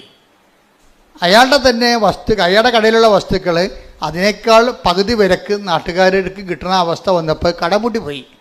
ഓഫർ വന്നതുകൊണ്ടാണ്. ഇയാൾക്ക് അതുപോലെ ഓഫറൊന്നും കൊടുക്കാൻ പറ്റണില്ല. നമ്മുടെ ജീവിതത്തിൽ വരുന്നൊരു പ്രശ്നമാണ് ഉടമ്പടിയും ഓഫറും ഒക്കെ വരുമ്പോൾ നമ്മൾ നോക്കുമ്പോൾ ഉടമ്പടിയുടെ ഒരു ജീവിതം, പക്ഷേ നമ്മൾ അനുഭവിക്കുന്ന ഫീൽഡിൽ നമ്മൾ അനുഭവിക്കുന്നത് ഇതിനേക്കാളും മാരകമായ പ്രഹരങ്ങളാണ് നമുക്ക് കേൾക്കുന്നത്. കട പൂട്ടിപ്പോയി. പക്ഷെ കട പൂട്ടിയെങ്കിൽ ഇവർ ഒരു കട തുറന്നു വെച്ചിട്ടുണ്ടിരുന്നത്. ഏതാണ്? ദേവാലയം തുറന്നു വെച്ചുകൊണ്ടിരുന്നു. ഈ ഭാര്യയും ഭർത്താവിൻ്റെ ഉടമ്പടി ജീവിതം അവർക്ക് കൊടുത്തതിൻ്റെ മാർഗം അതാ. അവർ പറയുന്നത് ഞങ്ങളുടെ കട പൂട്ടിപ്പോയി, പക്ഷെ കർത്താവിൻ്റെ ആലയം തുറന്നിട്ടുണ്ടായിരുന്നല്ല. അപ്പം ഞങ്ങളുടെ കർത്താവിൻ്റെ ആലയത്തിൽ മുടങ്ങാൻ പോകും. എപ്പോഴായാലും കർത്താവ് ഞങ്ങൾക്കൊരു വഴി. കാര്യം ഉടമ്പടി വർക്ക് ചെയ്യണം എങ്ങനെയാണ്? Not by merit but by grace. Offer എന്നൊക്കെ പറഞ്ഞാൽ മെറിറ്റിൻ്റെ അകത്ത് വരുന്ന കാര്യങ്ങളല്ലേ. അപ്പം പലതുകൊണ്ടും നമ്മുടെ ജോലി നഷ്ടപ്പെട്ട് പോയാലും ശരി, ഈ ഉടമ്പടി വർക്ക് ചെയ്യണത് മെറിറ്റിലല്ല.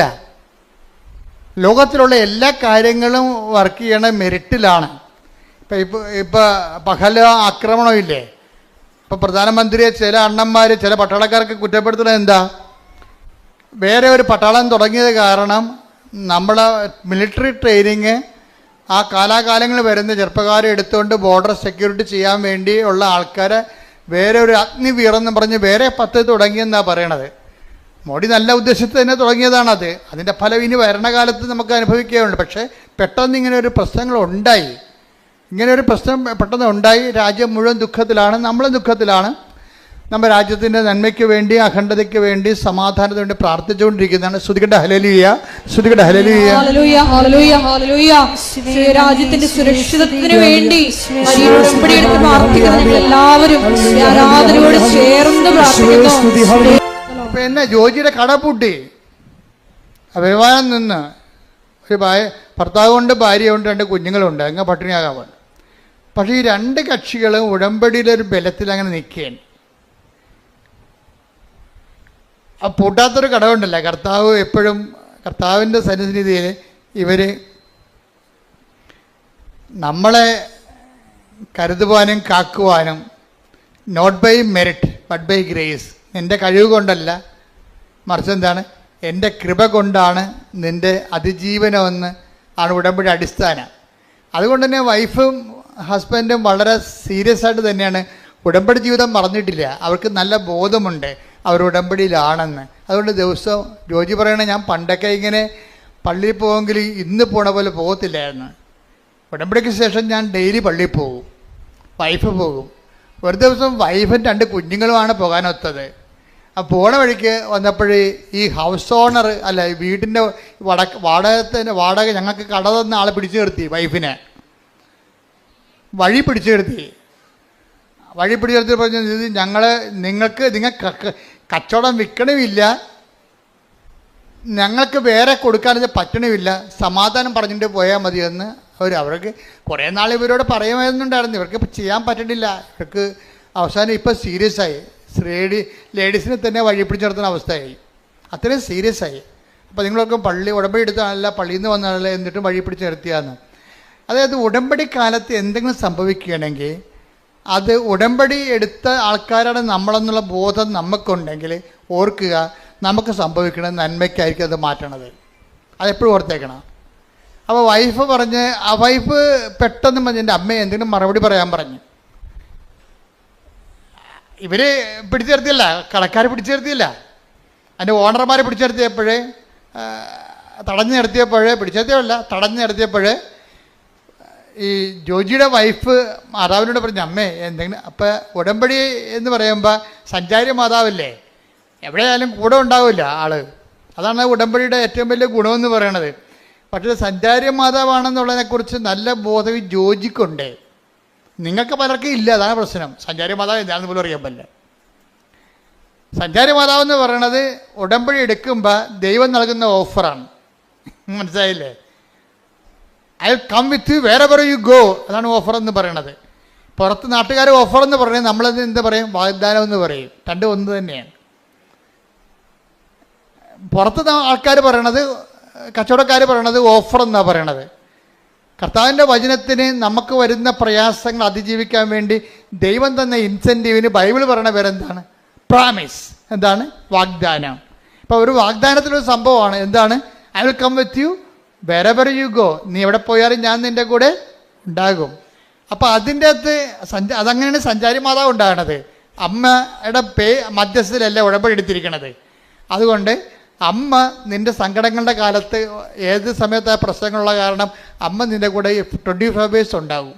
അതാണ് ഈ മുല്ലപ്പൂ മണവും മഴവില്ലും പലതരത്തിലുള്ള ആൾക്കാർക്ക് പല പല അനുഭവങ്ങൾ വരണില്ലേ. അത് എന്തുമാത്രം അനുഭവങ്ങളാണ് വരുന്ന ആൾക്കാർക്ക്. അതാണ് സഞ്ചാരി മാതാവ്. അപ്പോൾ ഇതിൻ്റെ ഈ ജോജി ഭയങ്കര ഇതിൻ്റെ ഒരാളാണ്. കാര്യം അമ്മ സഞ്ചാരി മാതാവാണെന്ന് വളരെ വ്യക്തമായിട്ട് വിശ്വസിച്ച് ജീവിക്കുന്ന ഒരാളാണ്. അത് വൈഫിനും അറിയാം. അപ്പോൾ അമ്മ ഇവർ തടഞ്ഞു നിർത്തുമ്പോൾ പറയും, അമ്മേ ഇതിനൊരു മറുപടി ഇപ്പം പറയണം എന്ന് പറയും. കാര്യം ഞങ്ങൾക്ക് മനസ്സിൽ മറുപടി, അപ്പോൾ അവർ പൈസ തന്നിട്ട് പോയാൽ മതി എന്നാണ് പറയണത്. ഉടനെ അമ്മ അവൾക്കൊരു മറുപടി കൊടുക്കും, പറയാം, മനസ്സിൽ തോന്നിക്കും, പറയാം. അവൾ നട്ടല്ലോട് പറയും, പിന്നെ ഞങ്ങളുടെ പകുതി നിങ്ങളുടെ കയ്യിലില്ലേ, അത് പകുതിയോളം വരും നിങ്ങൾക്ക് തരാനുള്ള വാടക ഇനത്തിൽ. പിന്നെ അത്രയും പകുതിയോളം ഞങ്ങളുടെ മെഷീനറീസ് അതിൻ്റെ അകത്തുണ്ട്, ഇൻസ്ട്രുമെൻറ്റ്സ്, ഉപകരണങ്ങൾ അതിൻ്റെ അകത്ത് കിടപ്പുണ്ട്. അത് നിങ്ങൾക്ക് ആവശ്യമുള്ള എടുത്തോ, നിങ്ങളുടെ വിലക്ക് നിങ്ങൾക്ക് എന്തുമാത്രം കാശ് തരാനുണ്ട് അത്രയും ഉപകരണങ്ങൾ ആ കടയുടെ അകത്ത് കിടപ്പുണ്ട്, അതെടുത്തിട്ട് ബാക്കി ഇങ്ങോട്ട് തന്നാൽ മതി എന്ന് പറയും. So okay, clear. ആ ഒന്ന് സ്പോട്ടിൽ അത് ഈശോ പറഞ്ഞിട്ടുള്ളതാണത്. എന്താണ്? നിങ്ങൾ ന്യായാധിപന്മാരുടെ തിരുസന്നിധി ചെല്ലുമ്പോൾ എന്ത് പറയണം? Take the word of God. ശ്രുതികട ഹല്ലേലൂയ ഹല്ലേലൂയ ഹല്ലേലൂയ ഹല്ലേലൂയ. മത്തായി 10:19. മത്തായി 10:19. അവർ നിങ്ങളെ ഏൽപ്പിച്ചു കൊടുക്കുമ്പോൾ അവർ നിങ്ങളെ ഏൽപ്പിച്ചു കൊടുക്കുമ്പോൾ എങ്ങനെ പറയണമെന്നോ എന്തു പറയണമെന്നോ നിങ്ങൾ ആകുലപ്പെടേണ്ട. നിങ്ങൾ പറയേണ്ടത് ആ സമയത്ത് നിങ്ങൾക്ക് നൽകപ്പെടും. കൈയെടുത്തുകൊണ്ട് ശ്രദ്ധിക്കട്ടെ. ഹല്ലേലൂയ. അതാണ് അച്ഛൻ ആദ്യമേ പറഞ്ഞത്.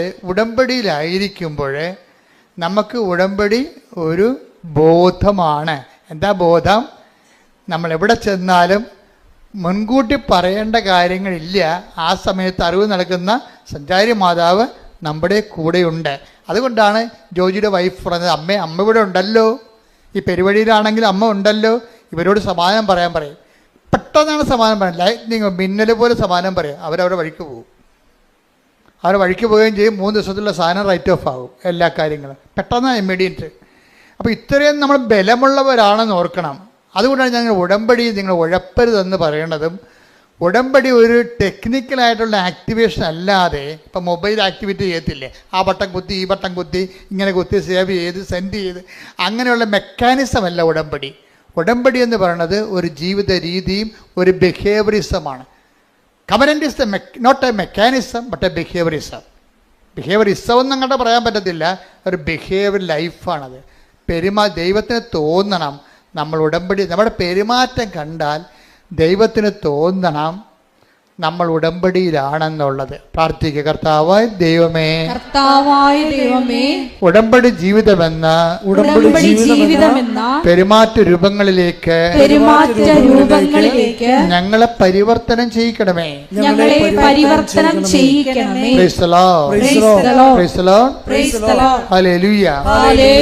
ഇതിനകത്ത് വരുന്നൊരു വിഷയം എന്ന് പറയണതേ, ഇപ്പം കരുണ കാണിക്കാൻ കുറച്ച് സമയമെടുക്കുകയാണെങ്കിൽ അത് പ്രെയർ ടൈമാണ്. മനസ്സിലായില്ലേ? ഉടമ്പടി 3 ആക്ടിവേഷൻ പ്രിൻസിപ്പിളുണ്ട്. എന്തൊക്കെയാണ്?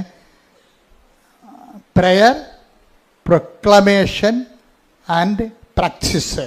എന്തൊക്കെയാണ് ഉടമ്പടിയിലെ ആക്ടിവേഷൻ പഠിച്ചത് 3 എണ്ണമാണ്. എന്താണ്? പ്രാർത്ഥന, പ്രഖ്യാപനം, പ്രയോഗം. ഇതൊക്കെ ആദ്യകാല ക്ലാസ്സെങ്കിലുള്ളതാണ്. ഇപ്പോൾ ഞാൻ പറയാറില്ല, ഇപ്പോൾ നിങ്ങളോട് പറയണേ. ഉടമ്പടിയിൽ ഒരു സംഭവം ആക്ടിവേറ്റ് ചെയ്യണമെന്നുണ്ടെങ്കിൽ അതിൻ്റെ മെയിൻ പ്രാർത്ഥന, അതിനകത്ത് ലിങ്ക് പോകരുത്. പ്രാർത്ഥനാ ജീവിതത്തിൻ്റെ പ്രശ്നം വെച്ച് കഴിഞ്ഞാൽ ഈ ചാറ്റമഴ പോലെ തന്നെയും പിന്നെയും പെയ്യുകയല്ല. അതിൻ്റെ പ്രാർത്ഥന മനസ്സാണ്. എപ്പോഴും ദൈവത്തെക്കുറിച്ച് ഓർക്കുക, ശ്രദ്ധിക്കുമ്പോഴൊക്കെ, സമയം കിട്ടുമ്പോഴൊക്കെ ബൈബിൾ എടുത്ത് നോക്കുക. അതിനെ അരമണിക്കൂർ ബൈബിൾ എന്ന് പറഞ്ഞാൽ ഒറ്റ ശ്രദ്ധയിൽ വായിക്കാനുള്ളതല്ല, 2 മിനിറ്റും 3 മിനിറ്റൊക്കെ വായിച്ചാൽ മതി. അത് ബൈബിൾ തന്നെ എടുത്ത് വായിക്കണമെന്നില്ല. ബൈബിൾ ഉണ്ടെങ്കിൽ ആ മൊബൈൽ ഓൺ ചെയ്തിട്ട് ബൈബിൾ വായിച്ചാൽ മതി. നമുക്കുള്ള സാധ്യതയെല്ലാം പ്രയോജനപ്പെടുത്തണം ഇപ്പോൾ ആൾക്കാർ.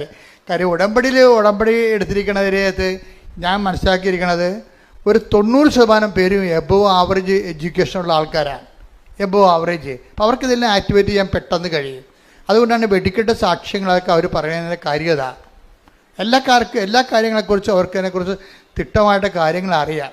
അപ്പം അതുകൊണ്ട് നിങ്ങൾ ഈ കാലം നമുക്ക് നൽകുന്ന എല്ലാ സാധ്യതകളും ദൈവത്തിൽ ജീവിക്കാൻ വേണ്ടി നിങ്ങൾ പ്രയോജനപ്പെടുത്തണം. Praise the Lord. ഹല്ലേലൂയ. അപ്പം ജോജിക്ക് ഇപ്പം ജോലിയില്ലാതെ നടക്കുകയല്ലേ. ഇപ്പം ജോജിയുടെ ഒരു പ്രശ്നമുണ്ട്, ഗുരുതരമായ ഒരു പ്രശ്നമുണ്ട്. ഈ കടയുടെ പ്രശ്നം മാത്രമല്ല, വേറെ ഒരു പ്രശ്നമുണ്ട് പുള്ളിക്ക്. പുള്ളിക്ക് പുറത്തൊന്നും ജോലി കിട്ടത്തില്ല. ഇതുപോലെ കടയെ കൃഷിയൊക്കെ ചെയ്യാനേ പറ്റത്തുള്ളൂ. നാട്ടുകാർ ആരും ഒരു കമ്പനിക്കാരും ജോലി കൊടുക്കത്തില്ല. കാര്യം വെച്ച് കഴിഞ്ഞാൽ ഇയാളുടെ SLC ബുക്ക് കിട്ടിയപ്പോൾ മൊത്തം തെറ്റാണ് അഡ്രസ്സ്. ആ SLC ബുക്ക് വായിച്ചാൽ വീട്ടുപേര് തെറ്റാണ്, ഇനിഷ്യൽ തെറ്റാണ്, അയാളുടെ പേരും തെറ്റാണ്. ഇയാളെ ആ SLC കാലം തൊട്ട് ഈ മനുഷ്യൻ ഇയാളുടെ ജീവിതത്തിൽ വന്ന ശാപമായ പോലെ വന്ന സംഭവമാണ്. അത് കാരണം ഇത് തിരുത്താൻ വേണ്ടി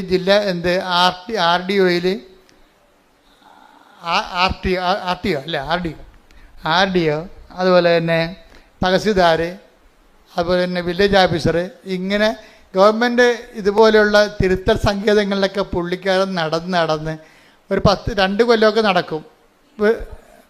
അങ്ങനെ 20 വർഷം പല ഓഫീസിൽ കയറി ഇറങ്ങി ഇതിനു വേണ്ടി ഉണ്ടാകുന്ന അവർ ആവശ്യപ്പെടുന്ന എല്ലാ രേഖകളും ഉണ്ടാക്കിയിട്ടും ഇന്ന് വരെ ഒരു പുല്ലും നടന്നിട്ടില്ല. ആകപ്പാടെ വല്ലാത്ത ജീവിതം. ഇനി പഠിത്തത്തിൻ്റെ പരിപാടി നിർത്തി.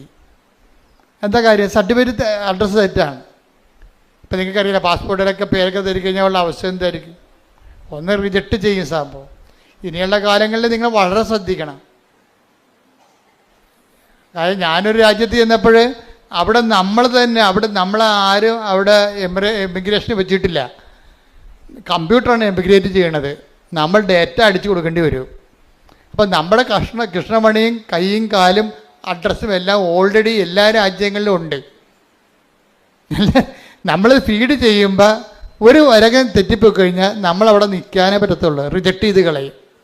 അത് കാരണം കൊന്തയും ചൊല്ലിക്കൊണ്ടാണ്. അപ്പോൾ എന്നെ വിജയകുമാർ സാർ സഹായിച്ച് അവിടെ ചെന്നപ്പോൾ ഇവിടെ ഉണ്ടായിരുന്ന കാരണം നമ്മൾ ഒരു സ്പെല്ലിങ് ഒരു അക്ഷരം തെറ്റിക്കഴിഞ്ഞാൽ കമ്പ്യൂട്ടർ റിജക്റ്റ് ചെയ്യും. അവിടെ ആളില്ല. അവിടെ മിഷനല്ലേ, മിഷന് കണ്ണും മുക്കും ഉണ്ടാ, പറഞ്ഞാൽ മനസ്സിലാവുക. എന്ത് അപ്പോൾ ഇനിയുള്ള കാര്യങ്ങൾ ചെറുപ്പക്കാർ ഭയങ്കര ശ്രദ്ധിക്കണം കേട്ടാ, ഭയങ്കര സീരിയസ് കാര്യമാണ്. ശ്രദ്ധിക്കട്ടെ മക്കളെ. യേശു സ്വസ്ഥം. ഹല്ലേലൂയ.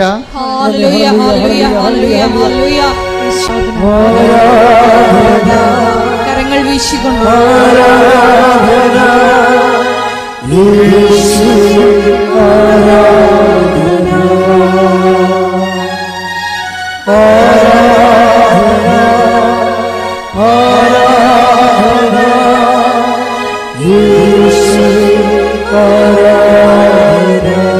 പരിശുദ്ധ പരമദിവ്യകാരുണ്യത്തിന് എന്നേരവും ആരാധനയും സ്തുതിയും പുകഴ്ചയും ഉണ്ടായിരിക്കട്ടെ. അപ്പോഴേ പെട്ടെന്ന് ജോജിയുടെ കടയെല്ലാം പൂട്ടി വരുമാനമെല്ലാം നിലച്ചപ്പോൾ ഒരു കൂട്ടുകാരൻ പറഞ്ഞ്, എടാ ആലപ്പുഴ ഒരു മാതാവുണ്ട്, ഈ സർട്ടിഫിക്കറ്റ് തിരുത്തി തന്നെ നേരെയാക്കുന്ന ആളുണ്ടെന്ന് പറഞ്ഞു. അങ്ങനെ പുള്ളി ഇവിടെ വന്നത്. മാതാവ് പലതരത്തിലുള്ള ആൾക്കാർ അറിയപ്പെടുന്നത്. അവൻ ജോജിയുടെ സാക്ഷ്യം കേട്ടാൽ മനസ്സിലാവും. അങ്ങനെ പറഞ്ഞിരിക്കണം, ആലപ്പുഴ ഒരു മാതാവുണ്ട്, ഇതൊക്കെ നേരെയാക്കുന്ന ആളാണെന്ന് പറഞ്ഞു. പുള്ളിക്കാരൻ ഇവിടെ വന്ന് ഇവിടെ വന്നപ്പോഴാണ് കേൾക്കണത് സഞ്ചാരി മാതാവാണെന്ന്. അപ്പോൾ അതിന് പുള്ളിക്ക് സന്തോഷമായി. എന്താ കാര്യം? പുള്ളി ഒറ്റക്ക് കിടന്ന് ജീവിച്ച ആളാണ്. പുള്ളിയെ സഹായിക്കാൻ പ്രത്യേകിച്ച് ആൾക്കാരില്ല. അപ്പം സഹായിക്കാൻ ഒരാളെ കിട്ടിയില്ല എന്നുള്ള സന്തോഷത്തിൽ പുള്ളി ഇത് കംപ്ലീറ്റ് ആയിട്ട് കയറി വിശ്വസിച്ച്. അങ്ങനെ അനുഗ്രഹം കിട്ടി. അതിൻ്റെ വിശ്വസിക്കാനുള്ള അനുഗ്രഹം കിട്ടി. ആ പുള്ളി നോക്കിയപ്പോൾ ഇവിടെ ഓരോരുത്തരും ഇല്ലാത്ത കുറേ സംഭവങ്ങളൊക്കെ ഉണ്ട്. എന്താ കാര്യം? ഉപ്പുണ്ട്, പിന്നെന്താണ്, ഉടമ്പടി തൈലമുണ്ട്. അപ്പോൾ അതിനെക്കുറിച്ച് കൃത്യമായിട്ട് ഞാൻ പറഞ്ഞു കൊടുക്കുന്നുണ്ട് ആൾക്കാർക്ക്. എന്താ കാര്യം? ഇതെല്ലാം ഒന്ന് പ്രാർത്ഥന, ഒന്ന് നമ്മൾ ഈ ഉടമ്പടി ആക്ടിവേറ്റ് ചെയ്യണം എങ്ങനെയാണ്? 1 പ്രാർത്ഥന, 2 പ്രഖ്യാപനം, 3 പ്രയോഗം. അപ്പോൾ ഈ ഉപ്പൻ്റെതാണ് ദൈവത്തിൻ്റെ സാന്നിധ്യത്തിന് ആക്ടിവേറ്റ് ചെയ്യാനാണ് പ്രയോഗം വരണത്. ഇതെന്ത് നമ്മൾ ആക്ടിവേറ്റ് ചെയ്താലും നമുക്ക് സാന്നിധ്യം സംലഭ്യമാകും. അതുകൊണ്ടാണ് ഈ ഉടമ്പടി നമ്മൾ ശ്രദ്ധിക്കുമ്പോൾ ഉടമ്പടിയിൽ അയക്കുന്നവർക്കുള്ള ഓഫർ എന്താണ്? I will come with you wherever you go. ഞാൻ നിങ്ങൾ എവിടെയായിരുന്നാലും ഞാൻ നിങ്ങളുടെ കൂടെ ഉണ്ടാകും. ഈ ഉണ്ടാകുന്ന ആളിൻ്റെ ശക്തി അവിടെ സംലഭ്യമാക്കുന്നതിന് വേണ്ടിയാണ് ഈ പ്രയോഗവിധികളുള്ളത്. ആ പ്രയോഗവിധികൾ എന്താ ചെയ്യണത്? അത് ഈ ജോജി പറയണത്, ഞാൻ ഇത് അറിഞ്ഞോടുകൂടി ഞാൻ ഈ ഉപ്പ് എടുത്തുകൊണ്ട് വില്ലേജ് ഓഫീസിൽ പോയിരുന്നു. ആ സാക്ഷി നിങ്ങൾ കേൾക്കണം കേട്ടോ, നല്ല സാക്ഷിയാണ്. കാര്യം 20 കൊല്ലമായിട്ട് നടക്കാത്ത കാര്യമല്ലേ, സർട്ടിഫിക്കറ്റിൽ വന്നിരിക്കുന്ന പെശകല്ലേ. അപ്പോൾ എത്രയോ കാലം ഈ മനുഷ്യൻ ഇതുപോലെ വില്ലേജ് ഓഫീസ് മാറി വന്ന വില്ലേജ് ഓഫീസ്, താലൂക്ക് ഓഫീസിൽ പോകും. അവർ 100,000 ഉടായ്പകൾ പറഞ്ഞ് ഇയാളെ മടക്കുകയാണ് പതിവ്. അയാൾ വെൽക്കം ചെയ്യത്തില്ല. പക്ഷെ ഇയാളെന്ത് ചെയ്ത് ചെല്ലുമ്പോൾ തന്നെ പുള്ളി പറയുന്നത്, ഞാൻ വിശ്വാസപ്രമാണം ചൊല്ലി ഉപ്പിൻ്റെ 2 തരികൾ വില്ലേജ് ഓഫീസിൽ ഇട്ടെന്ന്. അതാണ് പ്രയോഗം എന്ന് പറയുന്നത്. എന്താ പ്രശ്നം വെച്ച് കഴിഞ്ഞാൽ, അപ്പോൾ അയാളത് പറയുന്നുണ്ട്, ഇത് കൂടോത്രം മന്ത്രവാദമൊന്നുമല്ല, ഒരു വ്യക്തിയിലെ വിശ്വാസത്തെ പ്രയോഗിക്കുന്നതാണ്. എന്താ വിശ്വാസം? അവൻ്റെ വിശ്വാസം എന്താ? യേശു കർത്താവാണെന്ന് അധരം കൊണ്ട് ഏറ്റു പറയണം. ദൈവം അവനെ മരിച്ചവെന്ന് ഉയർപ്പിച്ചെന്ന് ഹൃദയത്തിൽ വിശ്വസിക്കണം. ഇതിൻ്റെ ആക്ടിവേഷനിലാണ് ഈ ഉപ്പ് ഇടണത്. എന്താ കാര്യം? യേശുവിൻ്റെ നാമത്തിൽ ഞാൻ ഇടണത്. തടസ്സങ്ങൾ മാറ്റുന്നത് അങ്ങനെയാണ്. ഇപ്പോൾ 10:17 വായിച്ച്, 10:17 അപ്പോസ്തലന്മാർക്ക് തടസ്സങ്ങൾ മാറ്റാനുള്ള അധികാരം കൊടുക്കുന്നുണ്ട്. ലൂക്ക 10:17 വായിച്ചവനെ ശ്രുതികട്ടെ. ഹല്ലേലൂയ, ഹല്ലേലൂയ, ഹല്ലേലൂയ. ലൂക്ക 10:17. 72 പേരും സന്തോഷത്തോടെ തിരിച്ചു വന്നു പറഞ്ഞു, കർത്താവേ, നിന്റെ നാമത്തിൽ പിശാചുക്കൾ പോലും ഞങ്ങൾക്ക് കീഴ്പ്പെടുന്നു. അതാ ആർക്കാണ്? ക്രിസ്തുവിനല്ല. ഇതാരാണത് പ്രഖ്യാപിക്കണം? അവന് കീഴ്പ്പെടുകയാണ്. അതാ അതിൻ്റെ ഫോർമുല. എന്താ പറയണത്? ഏറ്റു പറഞ്ഞ് 10:17 ലൂക്ക എന്താ പറഞ്ഞ? കർത്താവേ, നിന്റെ നാമത്തിൽ പിശാചുക്കൾ പോലും ഞങ്ങൾക്ക് കീഴ്പ്പെടുന്നു. അപ്പൊ പിശാച് വരെ കീഴ്പ്പെടുന്നുണ്ടെങ്കിലും മനുഷ്യന്റെ നിയമങ്ങളൊക്കെ അതിന് താഴെ ഉള്ളൂ. അപ്പൊ ലോകത്ത് നിന്റെ ജീവിതത്തിന് അട്ടിമറിക്കുന്ന എല്ലാ ശക്തികളെയും തട്ടി താഴെയിടാൻ വേണ്ടിയുള്ള പ്രയോഗവിധികളാണ് വിശ്വാസ പ്രഖ്യാപനത്തിൽ വരണത്. കൈയടിച്ച് ശ്രദ്ധിക്കട്ടെ.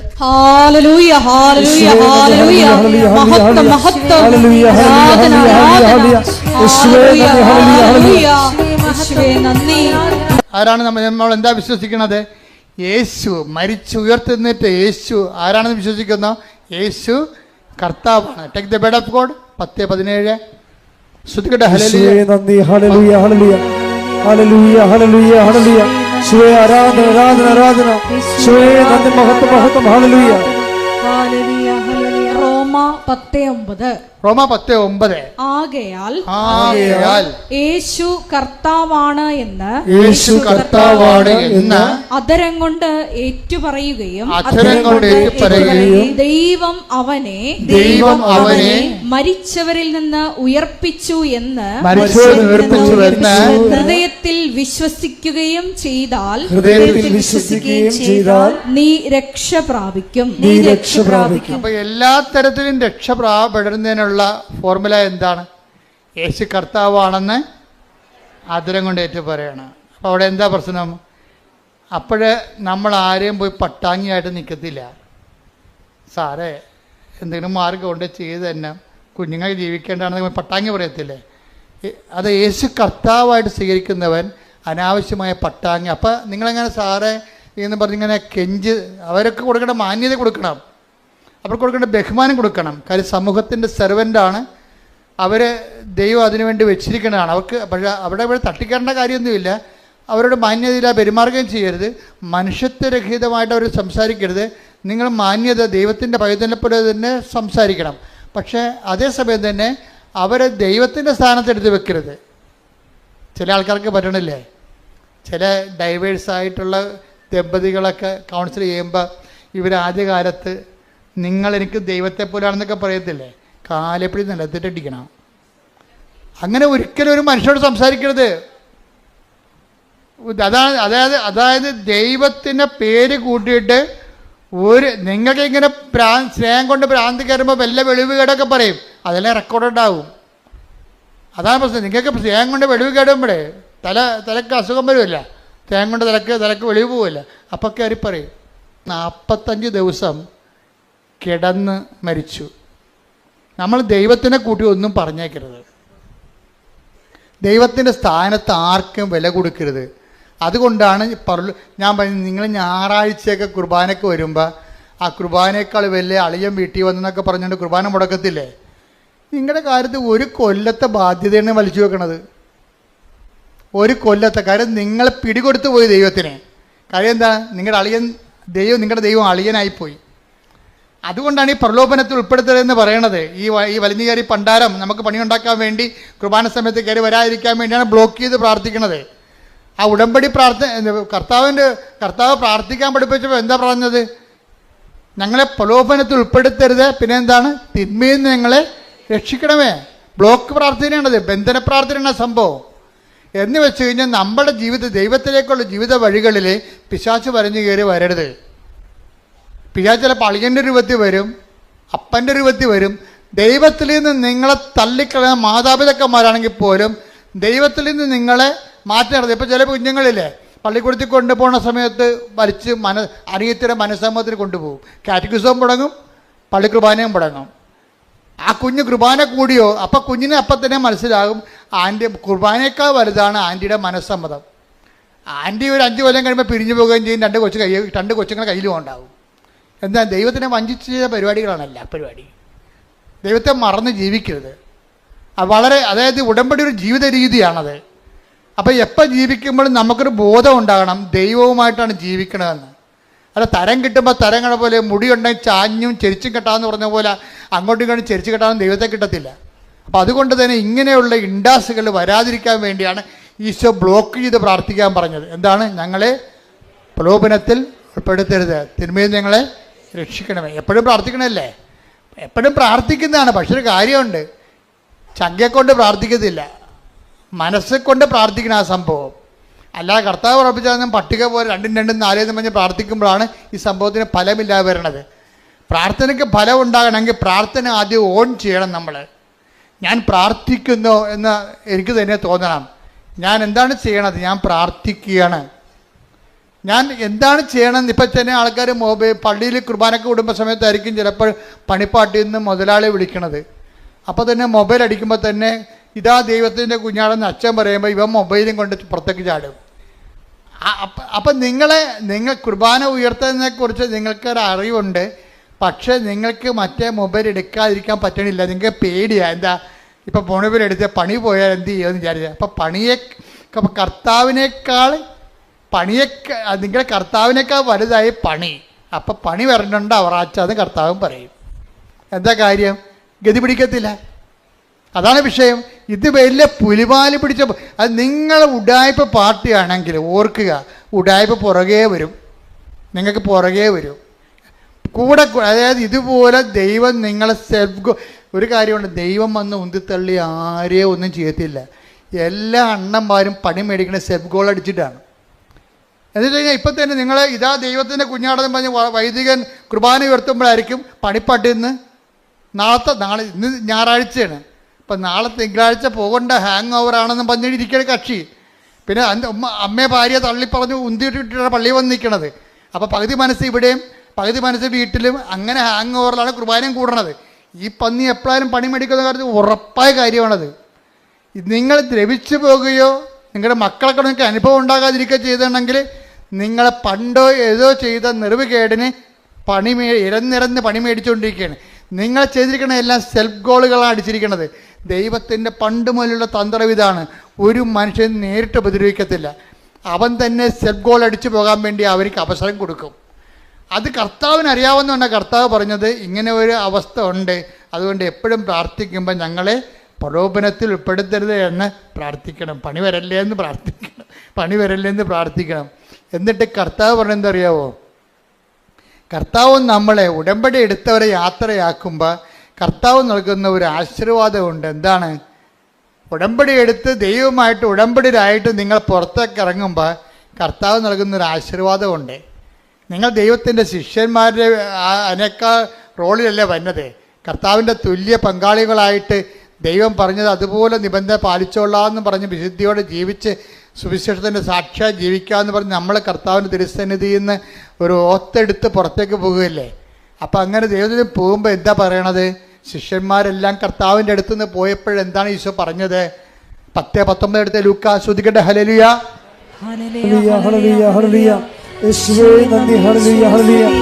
ലൂക്ക 10:19. ഇതാ പാമ്പുകളുടെയും തേളുകളുടെയും ശത്രുവിന്റെ സകല ശക്തികളുടെയും മീതെ ചവിട്ടി നടക്കാൻ നിങ്ങൾക്ക് ഞാൻ അധികാരം തന്നിരിക്കുന്നു. അതാണ് ഈ പ്രയോഗം എന്ന് പറയണത്. യേശു കർത്താവാണെന്ന് അത്തരം കൊണ്ട് ഏറ്റു പറഞ്ഞുകൊണ്ട് ദൈവനെ മരിച്ചോന്ന് ഉയർപ്പിച്ചോന്നുകൊണ്ട് 10:9 അനുസരിച്ച് കൊണ്ടാണ് നമ്മൾ ഉപ്പ് പ്രയോഗിക്കണത്. ഉപ്പല്ല അവിടെ പ്രശ്നം. ജോജി വൃത്തിയായിട്ട് പറയുന്നുണ്ട്. എന്താ പറയുക? ഉപ്പല്ല നമ്മൾ രക്ഷപ്പെടുത്തുന്നത്. പിന്നെന്താണ്? അതിൻ്റെ പിന്നിലുള്ള ദൈവത്തിൻ്റെ വാഗ്ദാന പ്രകാരമുള്ള അമ്മയുടെ സാന്നിധ്യമാണെന്ന്. കൈയടിക്കട്ടെ.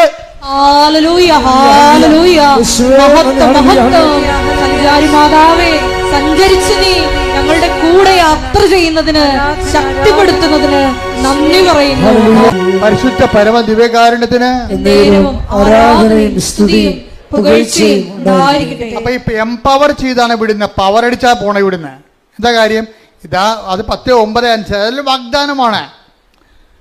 അതിന്റെ വാഗ്ദാനം എന്താണ്? ഇതാ സർപ്പങ്ങളുടെയും പറഞ്ഞേ ലൂക്കാ 10:19 ഇതാ സർപ്പങ്ങളുടെയും തേളുകളുടെയും. ഇപ്പൊ സർപ്പം ഉണ്ടാകും, തേളും ഉണ്ടാവും. എന്ന് പറഞ്ഞു കഴിഞ്ഞാൽ നിങ്ങൾ നോക്കുമ്പോൾ ഇഴജന്തുക്കൾ ഇങ്ങനെ വന്ന് നമ്മുടെ മുമ്പിൽ നിൽക്കണം എന്നല്ല പറഞ്ഞ. സർപ്പത്തിൻ്റെ സ്വഭാവം എന്താ? 2 സ്വഭാവമേ പാട്ടിക്കുള്ളു. പാട്ടിയുടെ ബിഹേവിയർ എന്താ? സർപ്പത്തിൻ്റെ ബിഹേവിയർ, മൂർഖൻ്റെ ബിഹേവിയർ എന്താ? 2 സ്വഭാവമേ ഉള്ളൂ. ഒന്ന് ഇര പിടിക്കുക, മറ്റത് ആൾക്കാരെ കൊത്തിക്കൊല്ലുക. 2 കാര്യങ്ങളല്ലേ പുള്ളിക്കുള്ളു. ഈ സ്വഭാവമുള്ള എന്തുമാത്രം ആൾക്കാരാണ് ഉള്ളത്. അതാണ് സർപ്പം എന്ന് പറയുന്നത്. ചില ആൾക്കാർ വിളിക്കണ എന്തിനാണ്? മറ്റുള്ള കുറ്റം പറയാൻ, അവരെ എടുത്ത് താത്താൻ, അവരുടെ ചിത്രപഥം തരാൻ, അവരെ തേജോപഥം ചെയ്യാൻ. രണ്ടാമത്തത് എന്താണ്? അവരുടെ വയറ്റിപ്പഴപ്പിന് വേണ്ടി. അതെന്നെ സർപ്പം എന്ന് പറയണത്. ഇതാ സർപ്പങ്ങളുടെയും തേളുകളുടെയും എന്ന് പറയുമ്പോൾ നിങ്ങൾക്ക് ചുറ്റും സർപ്പമാണെന്ന് നിങ്ങൾ ഓർത്തേക്കണം. നിങ്ങൾക്ക് ചുറ്റും സർപ്പമാ. പിന്നെ എന്താ? തേളിലും പണ്ട് ഒരു സന്യാസി ഉണ്ടായിരുന്നു. സന്യാസി കുളിക്കാൻ വേണ്ടി വന്നപ്പോൾ തേള് വെള്ളത്തിൽ കിടക്കണം. ആ ഉദക്ക് കലി ഇറങ്ങി പുഴയെ കുളിക്കാൻ വേണ്ടി ഇറങ്ങിയപ്പോൾ ഒരു പാവം പിടിച്ച തേള് അത് അവിടെ കിടന്ന് നീന്തി കിടക്ക് ഇറങ്ങില്ല, ചത്തു പോകാനായി. അപ്പം സന്യാസിക്ക് ഒരു സങ്കടം തോന്നി. ആന ഉതുക്കല്ലേ ഇരുന്നുകൊണ്ട് ആ തേള് പൊങ്ങിക്കിടക്കല്ലേ വെള്ളത്തിൽ. അപ്പം അതിൻ്റെ കൂടി കൈ കൊണ്ടുവന്ന് തേളിനെ പൊക്കിയെടുക്കുക ഒറ്റ കുത്ത്. അപ്പോൾ സന്യാസി പറഞ്ഞു, എടാ ഞാൻ നിന്നെ രക്ഷിച്ചില്ല, നീ മരിക്കാൻ പോകുമ്പോൾ എഴുതിയിട്ട് നീ എന്നെ കുത്തിയാന്ന് പറയുമ്പോൾ തേളിന് ഭയങ്കര സങ്കടം. എന്താ കാര്യം? ഞാൻ തേളല്ലേ എന്ന് കുത്താതിരിക്കാൻ പറ്റുക? ഏത് സന്യാസിയാണെന്ന് പറഞ്ഞാലും തേളിനെ കുത്താതിരിക്കാൻ പറ്റത്തില്ല. നമ്മൾ എത്ര നന്മ ചെയ്താലും ചില ആൾക്കാർ നമുക്കിട്ട് പണി തരും. അതിനാണ് തേളെന്ന് പറയണത്. അതാണ് ലൂക്കാ 10:19. എന്താണ്? ഇതാ സർപ്പങ്ങളുടെയും തേളിന്റെയും ശത്രുവിന്റെ സകല. അപ്പൊ ശത്രുവിന് സകല ശക്തികളുണ്ടേ. ഇപ്പൊ ഈ മനുഷ്യന് 20 കൊല്ലമായിട്ട് സർട്ടിഫിക്കറ്റ് തിരുത്താൻ നടക്കുകയാണ്. ഈ വില്ലേജ് ഓഫീസർ മാറി വരുന്ന വില്ലേജ് ഓഫീസറും അതുപോലെ തന്നെ രഹസ്യധാരവും ആഡിയൊക്കെ പറഞ്ഞ എല്ലാ പേപ്പറും കൊണ്ടുവന്നിട്ടും ഒരു മനുഷ്യനും ഒപ്പിടത്തില്ല. തള്ളി തള്ളി തട്ടി തട്ടി ആ ജീവിതം ഒരു പരുവത്തിലാക്കി ഗതികിട്ട പ്രേതം പോലെ മനുഷ്യൻ ചെവി ചെമ്പരത്തിപ്പൂം വെച്ച് നടക്കുകയാണ്, തെക്ക് വടക്ക് നടക്കുകയാണ്. അപ്പോഴാണ് അറിഞ്ഞത് ആലപ്പുഴത്തെ മാതാവ് സർട്ടിഫിക്കറ്റ് തിരുത്തണുണ്ടെന്ന്. ആ മനുഷ്യൻ ഇവിടെ വന്ന് അമ്മയുടെ നിന്ന് ഉപ്പ് കൊണ്ടുപോയിക്കൊണ്ട് വില്ലേജ് ഓഫീസിൽ ഇട്ടേച്ച് വിശ്വാസപ്രമാണം ചൊല്ലി. അപ്പോൾ അയാൾ പറഞ്ഞു, ഞാൻ ഈ ഉപ്പിടുമ്പോൾ വിശ്വാസപ്രമാണം ചൊല്ലിക്കൊണ്ടിരിക്കുകയാണ്. എന്താണ്? യേശു കർത്താവാണ്. വില്ലേജ് ഓഫീസറല്ല കർത്താവ്, യേശുവാണ് കർത്താവ്. അതാണ്, യേശു കർത്താവാണ്. തഹസിൽദാരല്ല കർത്താവ്, ഗവൺമെൻറ് നിയമങ്ങളല്ല കർത്താവ്, യേശുവാണ് കർത്താവ്. അപ്പോൾ യേശു കർത്താവാണെന്ന് പറയുമ്പോൾ നിങ്ങൾ എന്ത് ചെയ്യണം?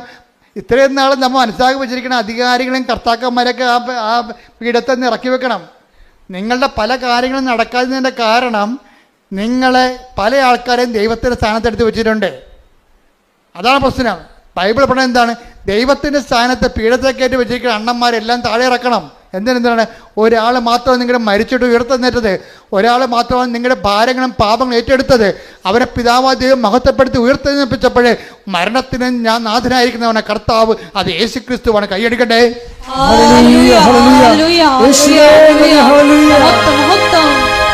പരമ ദിവ്യകാരുണ്യത്തിന് ഉടമ്പടിയിലൂടെ ഉടമ്പടി വിശ്വാസ പ്രയോഗ വസ്തുക്കള്, നമ്മൾ നേർച്ച വസ്തുക്കളെന്ന് പറഞ്ഞ വസ്തുക്കളെങ്കിൽ തന്നു വിടുമ്പോൾ അതിൻ്റെ ആക്ടിവേഷൻ പ്രിൻസിപ്പിൾ എന്താണ്? വിശ്വാസ പ്രമാണമാണത്. ജോജി അത് കൃത്യമായിട്ട് ചെല്ലുന്നുണ്ട്. അപ്പം നമ്മൾ ചുണ്ടേ കൊണ്ട് എന്ത് ചെല്ലിയാലും അതിൻ്റെ വേര് ചങ്കിലുണ്ടാകണം. നമ്മളൊരു സാധനം ആക്ടിവേറ്റ് ചെയ്യുമ്പോൾ സ്വാഭാവികമായിട്ടും നമ്മുടെ ഉള്ളിൽ കുറിക്കണം ഞാൻ എന്താണ് പറയണതെന്ന്. അതുകൊണ്ടാണ് ഈശോ പറഞ്ഞത്, യേശു കർത്താവാണെന്ന് നിങ്ങൾ അത്തരം കൊണ്ട് ഏറ്റു പറയുമ്പോൾ ആ അക്ഷരം കൊണ്ട് ഏറ്റു പറയുന്നത് ആക്ടിവേറ്റ് ചെയ്യണമെന്നുണ്ടെങ്കിൽ ദൈവം മരിച്ചൊന്ന് ഉയർപ്പിച്ചെന്ന് നിങ്ങളുടെ ഹൃദയത്തിൽ വിശ്വസിക്കണം. പ്രാർത്ഥിക്കുക, കർത്താവായ ദൈവമേ, നീയാണ് കർത്താവെന്ന്. ജീവിത രംഗങ്ങളിലെ ഞങ്ങൾ ഏറ്റുപറയുന്ന ഓരോ ശ്വാസത്തിലും എന്റെ കർത്താവേ, എന്റെ ചങ്കല് ഞാൻ വിശ്വസിക്കുന്ന നിന്നെ പിതാവായ ദൈവം ഉയർപ്പിച്ചു വന്ന് ഞാൻ നിന്റെ വിശ്വാസത്തിലെ ഉയർപ്പിന്റെ സാക്ഷിയായി ജീവിക്കുവാൻ സഹായിക്കണമേ. ആരാധനയും സ്തുതിയും അപ്പൊ വിശ്വാസത്തിൽ ഇതുപോലെ വസ്തുക്കൾ പ്രയോഗിക്കുമ്പോൾ അണമുറിയാതെ ചെല്ലേണ്ട കാര്യം എന്താണ്? വിശ്വാസ പ്രമാണം. വിശ്വാസ പ്രമാണം ചെല്ലുമ്പോൾ നിങ്ങൾക്ക് എന്തൊക്കെ വേണം? 3 കാര്യങ്ങൾ വേണം. വിശ്വാസം വേണം, ദൈവസ്നേഹം വേണം, പ്രത്യാശ വേണം. ദൈവിക പുണ്യങ്ങൾ 3. അപ്പം വിശ്വാസ പ്രമാണം ചെല്ലുമ്പോൾ പട്ടിക പോലെ നമുക്കിങ്ങനെ യാന്ത്രികമായിട്ട് ചെല്ലാൻ പറ്റും. അപ്പം അത് ആക്ടിവേറ്റ് ചെയ്യത്തില്ല. വിശ്വാസ പ്രമാണം ചെല്ലുമ്പോൾ ഞങ്ങളൊക്കെ ചെല്ലണം. ഒരു വിശ്വാസ പ്രമാണം ചെല്ലിയാൽ ആ വിശ്വാസ പ്രമാണത്തെ സ്ഫോടകാത്മകമാക്കാൻ വേണ്ടിയുള്ള അതിൻ്റെ TMD ഉണ്ട്. അതെന്താണ്? ആ TMD എന്ന് പറയുന്നത് സ്ഫോടക വസ്തു എന്താണ്? വിശ്വാസം, പ്രത്യാശ, സ്നേഹം. ഇപ്പം ഇത് എന്താ വെച്ചാൽ ഈ TMD എപ്പോഴും റിവൈസ് ചെയ്തിരിക്കണം നമ്മൾ. അതിൻ്റെ കാര്യം ഇപ്പോൾ ദീർഘദൂര മിസൈൽ എന്ന് പറയത്തില്ലേ, 4000 അടിയൊക്കെ പോകണ അല്ലെങ്കിൽ 6000 അടിയൊക്കെ പോകണ അഗ്നിവീറൊക്കെ സംഭവം, അഗ്നിയൊക്കെ ഇല്ലേ. അപ്പോൾ അതിൻ്റെ സംഭവം വെച്ച് കഴിഞ്ഞാൽ അതിൻ്റെ ക്രയോജനിക് ഇന്ധനം ഭയങ്കര സമ്പുഷ്ടമായിരിക്കും. അത് റിഫൈൻ ചെയ്തിരിക്കണമായിരിക്കും. റിഫൈൻ്റെ ഫോർമുല വളരെ ഷാർപ്പായിട്ടുള്ള ഫോർമുല ആയിരിക്കും. ഇതുപോലെ നിങ്ങളുടെ വിശ്വാസം ഷാർപ്പാകുമ്പോൾ, നിങ്ങളുടെ പ്രത്യാശ ഷാർപ്പാകുമ്പോൾ അതിനേക്കാൾ അടിസ്ഥാനപരമായിട്ട് നിങ്ങൾ ഷാർപ്പാക്കേണ്ട ഒരു കാര്യം എന്താണ്? ദൈവസ്നേഹം. ദൈവത്തിലെ ശ്രദ്ധിക്കുക. നിങ്ങൾ രോഗികളെ കാണാൻ പോകുന്നു, വീട്ടുകാരോട് നിങ്ങൾ പെരുമാറുന്നു, അഗതികളോട് പെരുമാറുന്നു, നിങ്ങൾ കർത്താവിൻ്റെ തിരുസന്നിധിയിൽ ആചാരാനുഷ്ഠാനങ്ങളുടെ പ്രാർത്ഥനാവിധികളിലൂടെ ജീവിക്കുന്നു, സുവിശേഷം നിങ്ങൾ കൈമാറാൻ വേണ്ടി പത്രങ്ങൾ കൊടുക്കുന്നു, പത്രത്തെക്കുറിച്ച് വിശദീകരിച്ച് കൊടുക്കുന്നു. അതെല്ലാം ചെയ്യുമ്പോഴെല്ലാം നിങ്ങളുടെ മനസ്സിൽ അടിസ്ഥാനപരമായ ഓരോ ദിവസവും സ്നേഹത്തിൻ്റെ ലെവല് കൂടി വരണം. അത് നിങ്ങൾ ഇൻട്രോസ്പെക്റ്റ് ചെയ്യണം. ഓരോ കാര്യം ഓരോ ദിവസം ചെല്ലും തോറും ദൈവത്തിൻ്റെ സ്നേഹം എന്നിൽ കൂടുന്നുണ്ടോ? അതാണ് ഇതിൻ്റെ വെല്ലുവിളി എന്ന് പറയുന്നത്. ഉടമ്പടി വ്യക്തി മെനയമന ചെയ്യണമെന്നുണ്ടെങ്കിൽ ഓരോ ദിവസവും ദൈവസ്നേഹം കൂടിക്കൊണ്ടിരിക്കും. ഇപ്പം ഞാൻ അച്ഛനായിട്ട് 39 കൊല്ലമായില്ലേ, 30 കൊല്ലം അടിക്കടി ദൈവസ്നേഹം കൂടിയിട്ടേ. അതുകൊണ്ടല്ലേ അത് നമ്മളിങ്ങനെ പുതിയ കാര്യങ്ങളൊക്കെ അമ്മ പ്രത്യക്ഷപ്പെടുന്നതും അതുപോലെ തന്നെ പുതിയ ഉടമ്പടി തരണതും 10,000 രക്ഷപ്പെടുന്നത് എന്തുകൊണ്ടാണ്? നമ്മുടെ കാലത്തിന് ആനുപാതികമായിട്ട് നമ്മൾ ദൈവത്തിൽ വളരണം. അതിന് ഏറ്റവും വലിയ മാർഗം എന്ന് വെച്ചാൽ ദൈവസ്നേഹം കിട്ടുമെന്ന് കണ്ട എൻ്റെ മക്കളെ, ചില വെള്ളമടിക്കാരുണ്ടല്ലോ, മരണ വീട്ടിൽ നിന്ന് മാറത്തില്ല. അന്ന് വരെ ആ വീട്ടുകാരോട് യാതൊരു സ്നേഹമില്ല അവർക്ക്. അപ്പം അവിടെ മരിച്ചു കഴിഞ്ഞാൽ പൊരിഞ്ഞ സ്നേഹമായിരിക്കും. നമ്മളവർക്ക് മരിച്ചാനോടുള്ള താല്പര്യം കൊണ്ടാണ്. അങ്ങനെയല്ല, ആ രാവിലെ പോയി നിൽക്കണത് വൈകുന്നേരം വരെ എല്ലാ ശവപ്പെട്ടിക്ക് ഓടുന്ന്, റീത്തിനോടുന്ന്, ഉടുപ്പിനോടുന്ന്, പന്തലിടാൻ കൂടുന്ന്, കസരെടുത്ത് വെക്കുന്നു. ഭയങ്കര പരിപാടിയായിരിക്കും. എല്ലാം കുഴിച്ചിട്ട് കഴിയുമ്പോൾ സന്ധ്യയൊക്കെ സെമിത്തേരിയിൽ ഇവരും ഉണ്ട്. ആ വീട്ടുകാരെല്ലാം ബന്ധുക്കളെല്ലാം പോയാലും ആ വീട്ടുകാരുടെ കൂടെ ഈ കക്ഷിയും ഉണ്ടാവും. അപ്പോൾ അവർ ഒറ്റ ചോദ്യം ചോദിക്കത്തുള്ളൂ, അപ്പം എങ്ങനെയാണെന്ന് ചോദിക്കും. എന്നിട്ട് വാട്ടിസ് എവിടെ നിന്നാണ് മേടിക്കണമെന്നാണ് ചോദിക്കണേ. അതിനകത്ത് അപ്പോൾ ഇത്രയും നേരം ചെയ്ത പണി എന്തിനു വേണ്ടിയാണ്? ഈ അപ്പം എങ്ങനെയാണെന്ന് ചോദിക്കാൻ വേണ്ടിയാണ്. വൈകിട്ട് എന്താ പരിപാടി എന്ന് ചോദിക്കില്ല, അതുപോലെയാണ് പരിപാടി. അപ്പം അതുപോലെ ഈ മദ്യത്തോട് കാണിക്കുന്ന ആക്രാന്തം പോലെ തന്നെ ആയിരിക്കണം. അതിനേക്കാൾ ടോപ്പ് ആക്രാന്തമായിരിക്കണം നിങ്ങൾ എന്ത് ചെയ്താലും ദൈവസ്നേഹത്തിന് കൊടുക്കേണ്ടത്. മനസ്സിലായി? എന്ത് ചെയ്താലും. അപ്പം നിങ്ങൾ ഓർക്കണം, ഇപ്പം ഈ കൊച്ചുകൂട്ടം നേടിപ്പെടുന്നത് നമ്മുടെ ഒരു ക്രൂവാണ്, നമ്മുടെ സഹപ്രവർത്തകരാണ്. ഈ കക്ഷി മരക്കുരിശും പിടിച്ചുകൊണ്ട് 3 ദിവസം നടന്ന് എവിടെ പോയി? മലയാറ്റൂർ പോയി. അപ്പോൾ മലയാറ്റൂർ പോയിച്ചും ഈ കക്ഷി നല്ല വർഷങ്ങളായിട്ട് പോണതാണ്. അപ്പോൾ ഇന്നലെ എന്നോട് പറയുമായിരുന്നു, അച്ഛാ ഞങ്ങളുടെ കയ്യിൽ ഒരു വാച്ചുണ്ട്. അപ്പം ഞങ്ങൾ ഒരു നടന്നെത്തി വാച്ചിട്ട് നോക്കും എത്ര കിലോമീറ്റർ നടന്നെന്ന് വാച്ച് പറയുമെന്ന്. അതിനനുസരിച്ച് അത്രയും കലോറികൾ കത്തി മാറും. 2 ലക്ഷം സ്റ്റെപ്പുണ്ട് ഇവിടുന്ന്. അപ്പോൾ ഈ വാച്ചോട്ട് നോക്കിയപ്പോൾ മനസ്സിലായി മലയാറ്റൂർ എത്തിയപ്പോൾ 2 ലക്ഷം സ്റ്റെപ്പ് നടന്നിട്ടുണ്ട്. അപ്പോൾ ഇടയ്ക്കിടയ്ക്ക് വാച്ച് നോക്കിയിട്ട് എത്ര സ്റ്റെപ്പ് നടന്നു എന്ന് നോക്കണ്ടേ? ഇത് തന്നെ ഉടമ്പടി ജീവിതമെന്ന് പറയണത്. എന്താ കാര്യം? ഓരോരോ കാര്യങ്ങളും ചെയ്ത് വെച്ചും ദൈവസ്നേഹത്തിൽ എന്തുമാത്രം മുന്നോട്ടായെന്ന് നോക്കണം. പിടികിട്ടില്ലേ? ഓരോരോ ഘട്ടങ്ങൾ പിന്നിടുമ്പോഴും ഓരോരോ ഉടമ്പടി എക്സസൈസ് ചെയ്ത് കഴിയുമ്പോഴും ദൈവസ്നേഹത്തിൽ നിങ്ങൾ എന്തുമാത്രം വളർന്നുവെന്ന് നോക്കണം. അങ്ങനെ ദൈവസ്നേഹത്തിൻ്റെ വളർച്ച ഒരു ആക്രാന്തം വെച്ച് കഴിഞ്ഞാൽ ബാക്കി 2 ഓട്ടോമാറ്റിക്കായിട്ട് സെറ്റ് ചെയ്യും. എന്തൊക്കെയാണ്? പ്രത്യാശയും അതുപോലെ തന്നെ വിശ്വാസവും. നിങ്ങൾ വിശ്വാസത്തിന് അമിത പ്രാധാന്യം കൊടുക്കരുത്. മനസ്സിലായി? അൻ്റെ കൊണ്ടേ വളവടക്കം വെക്കണവരിരിക്കും. വിശ്വാസത്തിനല്ല പ്രാധാന്യം കൊടുക്കേണ്ടത്. നിങ്ങൾ ദൈവസ്നേഹത്തിന് കാര്യം സ്നേഹമാണ് എല്ലാത്തിനെയും വലുതെന്ന് അത് ആര് പറഞ്ഞിട്ടുണ്ട്? ഒരു സപ്പോസ് പറഞ്ഞിട്ടുണ്ട് അല്ലേ? സ്നേഹം എല്ലാത്തിനെയും അതിജീവിക്കുന്നു പറയും. ഇപ്പം വിശ്വാസം, പ്രത്യാശ, സ്നേഹം ഇത് ഏറ്റവും വലുത്. Take the word of God 1 Corinthians 13 ശ്രദ്ധിക്കട്ടെ. ഹല്ലേലൂയ. 1 Corinthians 13:13. 1 Corinthians 13:13. വിശ്വാസം, പ്രത്യാശ, സ്നേഹം ഇവ 3 നിലനിൽക്കുന്നു. ഒന്ന് പറഞ്ഞേ. വിശ്വാസം, പ്രത്യാശ, സ്നേഹം ഇവ 3 നിലനിൽക്കുന്നു. എന്നാൽ സ്നേഹമാണ് സർവോത്കൃഷ്ടം.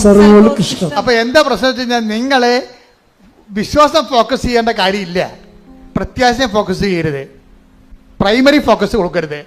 നിങ്ങൾ ഓർക്ക് എങ്ങനെ വിശ്വാസം വളർത്താൻ പറ്റുമോ, എങ്ങനെ പ്രത്യാശ ഉണ്ടാക്കാൻ പറ്റുമോ, അങ്ങനെ ചിന്തിക്കണ്ട. നിങ്ങൾ ചെയ്യേണ്ടത് എന്താണ്? സ്നേഹത്തെ അഡ്രസ്സ് ചെയ്യണം. അതിനാവശ്യത്തിന് ഏറെ പ്രോഗ്രാം ഉടമ്പടിയിലുണ്ട്. നിങ്ങൾ ചെയ്യുന്ന എല്ലാ കാര്യവും ദൈവസ്നേഹത്തിൻ്റെ ആ ഓരോ സ്റ്റെപ്പ് കൂടുന്നുണ്ടോ നോക്കിയാൽ മതി. എല്ലാ കാര്യവും ചെയ്യേണ്ടത് എന്താണ്? ദൈവസ്നേഹത്തോടെയാണ് ചെയ്യേണ്ടത്. അതൊക്കെ പ്രാർത്ഥിക്കുമ്പോൾ ചെയ്യേണ്ടത് എന്താണ്? IELTS പാസ്സാകണേ, വസ്തുവിക്കാൻ പറ്റണേ, മകളെ കെട്ടിക്കണമെന്ന് പറഞ്ഞുകൊണ്ട് ആക്രാന്തം കാണിക്കരുത്. ദൈവസ്നേഹം കൂടണമെന്നാണ് പറയേണ്ടത്. പകരം വേണ്ടത് എന്താണ്? ദൈവസ്നേഹം. ഒന്ന് പറഞ്ഞേ. കർത്താവേ, എന്റെ നിയോഗങ്ങളില് ഞാൻ എഴുതിയിട്ടിരിക്കുന്ന കാര്യങ്ങളില് നടക്കുന്ന പുരോഗതിയേക്കാൾ എന്റെ ജീവിതത്തില് ദൈവസ്നേഹത്തിന് പുരോഗതി ഉണ്ടാകാൻ ഓരോ ദിവസവും ഞാൻ ചെയ്യുന്ന പ്രവർത്തനങ്ങളെ എന്നെ അഭിഷേകം ചെയ്യണമേ. ഒരു ഉദാഹരണം ഞാൻ പറയാം. ഈ ജോജി ഉണ്ടല്ലോ, ഈ ജോജി ഒരു ദിവസം ചേർത്തല ബസ് സ്റ്റാൻഡ്, ഇവിടുന്ന് ഉടമ്പടി പുതുക്കി ചേർത്തല ബസ് സ്റ്റാൻഡിൽ ചെന്നപ്പോഴേ അവിടെ ഒരു കൃപാസനം പത്രം അവിടെ ഒരു റെയിൽവേ സ്റ്റേഷനിൽ ബെഞ്ചിലിരിക്കണ. അപ്പോൾ ഉടനെ ജോജിയുടെ തൊണ്ടയിടറി എൻ്റെ അമ്മേ എന്ന് വിളിച്ചു. എന്താ കാര്യം? അത് ഒരു കൃപാസനം പത്രം അനാഥമായിട്ട് അവിടെ ഇരിക്കുമ്പോൾ അദ്ദേഹം അത് എടുത്തിട്ട് കൊണ്ടുപോയി അത് അർഹമായ കരങ്ങളിൽ കൊടുത്തിട്ട് അമ്മയെക്കുറിച്ച് സംസാരിച്ച് അയാളെ കൊണ്ട് ആ ഉടമ്പടി എടുപ്പിക്കാൻ പറ്റുന്ന പരുവത്തിലാക്കിയിട്ടാണ് ചർച്ചയിൽ നിന്ന് പോയിരിക്കണത്. അത് പറയുമ്പോൾ ഈ മനുഷ്യൻ നിന്ന് കരയണിവിടെ. അതാണ് ദൈവസ്നേഹം എന്ന് പറയണത്. നിങ്ങൾ സാക്ഷ്യം കേട്ടാൽ മനസ്സിലാകും. ഈ പത്രം അനാഥമായി കിടക്കണ കണ്ടപ്പോൾ കരഞ്ഞു പോയൊരു മനുഷ്യനാണ്. ഞാൻ ചോദിച്ചു, ഇതെല്ലാം ചെയ്യണത് ദൈവസ്നേഹത്തോടെയാണ്. അല്ല ആക്കാനും വേണ്ടി ഒക്കാനിക്കണ പോലെ കുമ്പസാരക്കൂടിൻ്റെ അടിക്കൊണ്ട് തട്ടിവെച്ച് ഓടിക്കളഞ്ഞ പാർട്ടിയല്ല ഇത്. അങ്ങനെയുള്ള കണ്ടാമൃഗങ്ങൾ ഉടമ്പടി എടുത്തിട്ടുണ്ട്. ഇത് കൊടുക്കുമ്പോൾ ഒരു മിനിമം ദൈവസ്നേഹം നമ്മൾ തന്നെ ഗ്യാരണ്ടി ചെയ്യണം. ഇതെല്ലാം ചെയ്യണ കാര്യങ്ങളാണ്. എന്താണ്? കർത്താവെ, ഇത് വായിക്കുമ്പോൾ അങ്ങേ അറിയാത്തത് അറിയുവാനും കഠിന മാനസ്ഥരുള്ളവർ മാനസാന്തരപ്പെട്ടുകൊണ്ട് കർത്താവിനെ സ്വീകരിക്കാനും അവരുടെ ജീവിതത്തിൽ വിശുദ്ധിയും ദൈവസ്നേഹവും പുലരുവാനും അവർ സുവിശേഷ സാക്ഷിയാകുവാനും അങ്ങനെ ദൈവത്തെക്കുറിച്ച് ചിന്തിച്ചാണ് ഓരോ ശുശ്രൂഷയും നമ്മൾ ഉടമ്പടി ചെയ്യുമ്പോഴാണ് നമ്മൾ എംപവർ ആകണത്. എംപവർ എന്താണ്? ഈ മനുഷ്യൻ അതുകൊണ്ടാണ് അയാളെ ഉപ്പ് വിദ്യാഭ്യാസം ഇട്ട് വെച്ചും നേരെ സാറിനോട് പറയണം, സാറേ എൻ്റെ സർട്ടിഫിക്കറ്റിൽ എൻ്റെ പേരിന് പകരം വേറെ പേരാണ് കിടക്കണത്, അതുപോലെ തന്നെ എൻ്റെ വീട്ടുപേരിനും തെറ്റുണ്ട്, ഞാൻ ഗതി പിടിച്ചിട്ടില്ല എന്ന് പറയുമ്പോൾ നിങ്ങൾ ഇന്ന പേപ്പർ കൊണ്ടുവന്നിട്ടുണ്ടോ? ഉണ്ട് സാറേ എന്ന് പറയും. അതായത് ഒറ്റ ദിവസത്തിനുള്ള ആ സബ്ജക്റ്റ് തിരുത്തി കൊടുക്കും. 20 കൊല്ലം ജോജി പറഞ്ഞ 15 ദിവസം എടുത്തോളെന്ന് പറഞ്ഞ 15 ദിവസം എടുത്തോളെന്ന് പറഞ്ഞ അതെല്ലാം വാങ്ങിക്കാനൊക്കെ ഒറ്റ ദിവസം എടുത്തു.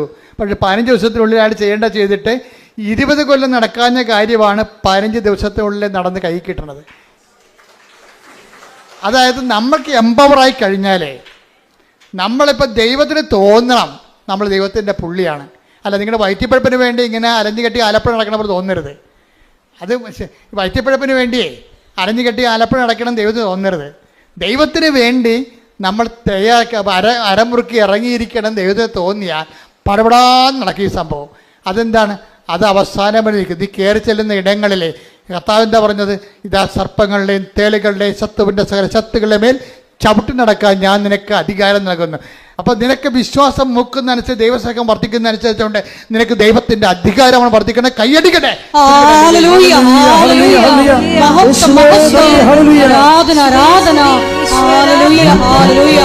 എൻ്റെ വിഷയം എന്ന് പറയുന്നത് ഒരു കാര്യമല്ലേ. അതായത് അടുത്ത കാര്യം ഇദ്ദേഹം പറയണത് അദ്ദേഹത്തിൻ്റെ മകൾക്കൊരു പ്രശ്നമുണ്ട്. 14 വയസ്സുണ്ട്. അവൾക്ക് 2 വയസ്സ് തൊട്ട് തുടങ്ങിയ പരിപാടിയാണ്. ഭക്ഷണം കഴിക്കുമ്പോൾ ശ്വാസം അടച്ചു പോകും. ഭക്ഷണം കഴിക്കുമ്പോൾ ശ്വാസം അടക്കും. പിന്നെ തൊണ്ട കുരുങ്ങി ഛർദ്ദിക്കും. അപ്പോൾ വേണമെങ്കിൽ ആ ഭക്ഷണം കഴിച്ചുകൊണ്ടിരിക്കുന്ന സ്ഥലത്ത് തന്നെ പാത്രത്തിൽ തന്നെ ഛർദ്ദിച്ചിടും. ഇതിങ്ങനെ വർഷങ്ങളായിട്ട് തുടങ്ങിയതാ. 14 വയസ്സുണ്ട് ഇപ്പം. അപ്പം ഇത്രയും നടന്ന് ഇതിന് മാറ്റം പല മരുന്നുകൾ കഴിച്ചിട്ട് മാറ്റമില്ല. അവസാനം എന്താ ചെയ്യണം? ഈ ഉടമ്പടി തൈലോ ഉപ്പും കൂടി ചേർത്ത് കൊടുക്കും. ആ പറയണ ഇപ്പം 3 കൊല്ലമായി കൊച്ചു ഛർദ്ദിച്ചിട്ടില്ല. ഇവിടെയൊക്കെ നിങ്ങളെ കൈയടിക്കാൻ വേണ്ടി പറഞ്ഞതല്ല. നിങ്ങൾ ഓർക്കണത് ഇത് കൈയടിക്കുമ്പോൾ നിങ്ങൾ ഉദ്ദേശിക്കണത് ഉപ്പിൻ്റെ അത്ര സംഭവമുണ്ട് ഉടമ്പടി തൈലത്തിന്. അതിനകത്തുള്ള സംഭവം പുറത്തു വന്നെങ്കിൽ എന്ത് ചെയ്യണമെന്നറിയാമോ? അധികാരം, ഈ വ്യക്തിക്ക് അധികാരം ഉണ്ടാകണം. അതാണ് വിഷയം. എന്താണ്? ഈ വ്യക്തിക്ക് ദൈവത്തിന് വേണ്ടി ജീവിച്ചു, ദൈവത്തിൻ്റെ വചനത്തിന് വേണ്ടി ജീവിച്ചു, സുവിശേഷത്തിൻ്റെ സാക്ഷിയായി ജീവിക്കുമ്പോഴേ അവർ ആക്ടിവേറ്റ് ചെയ്യുമ്പോഴേ ദൈവത്തിൻ്റെ പവർ അടിക്കണം. അവിടെ അടിക്കും. എന്താ കാര്യം? അതുകൊണ്ട് നിഷ്കളങ്കമായിട്ട് നിങ്ങൾ ഡിസ്പോസിബിൾ ഉടമ്പടി എടുക്കരുത്. നിങ്ങളുടെ IELTS പാസ്സായി ഈ വീട്ടിൽ കുത്തിയിരിക്കാമെന്ന് പറഞ്ഞുകൊണ്ട് അതാണ് ഡിസ്പോസിബിൾ ഉടമ്പടി. വസ്തു വിറ്റ് ഇനി എന്താ പ്രശ്നം? തീർന്നു. ഇനി എന്താ പ്രശ്നമെന്ന്? ഇനിയാണ് പ്രശ്നം മൊത്തം ഉള്ളത്. ദൈവത്തിൽ നിന്ന് വല്ലതും വാങ്ങിച്ചു പോയിട്ടാ. പിന്നെ ഇപ്പോൾ ഓർക്കേണ്ട എന്താണ്? ദൈവത്തിൻ്റെ ചൈതന്യത്തിന് നിങ്ങൾ മറുപടി പറഞ്ഞുകൊണ്ടിരിക്കണം. അല്ലെങ്കിൽ നിങ്ങൾ കാര്യം കാണാൻ വേണ്ടി കർത്താവിനെ ദുരുപയോഗിച്ച പോലെ ഇരിക്കും. അപ്പം അതുകൊണ്ട് എപ്പോഴും ശ്രദ്ധിക്കേണ്ട കാര്യം വെച്ച് കഴിഞ്ഞാൽ ഉടമ്പടിയിലൂടെ ദൈവാധികാരം പ്രാപിക്കാനാണ് നോക്കേണ്ടത്. അതിനുള്ള സാധ്യതയാണ് നിങ്ങൾ പ്രയോജനപ്പെടുത്തേണ്ടത്. അയാളുടെ ഇൻക്രിമെൻ്റ് കൂടുന്നില്ലായിരുന്നു അയാളുടെ കമ്പനിയിൽ.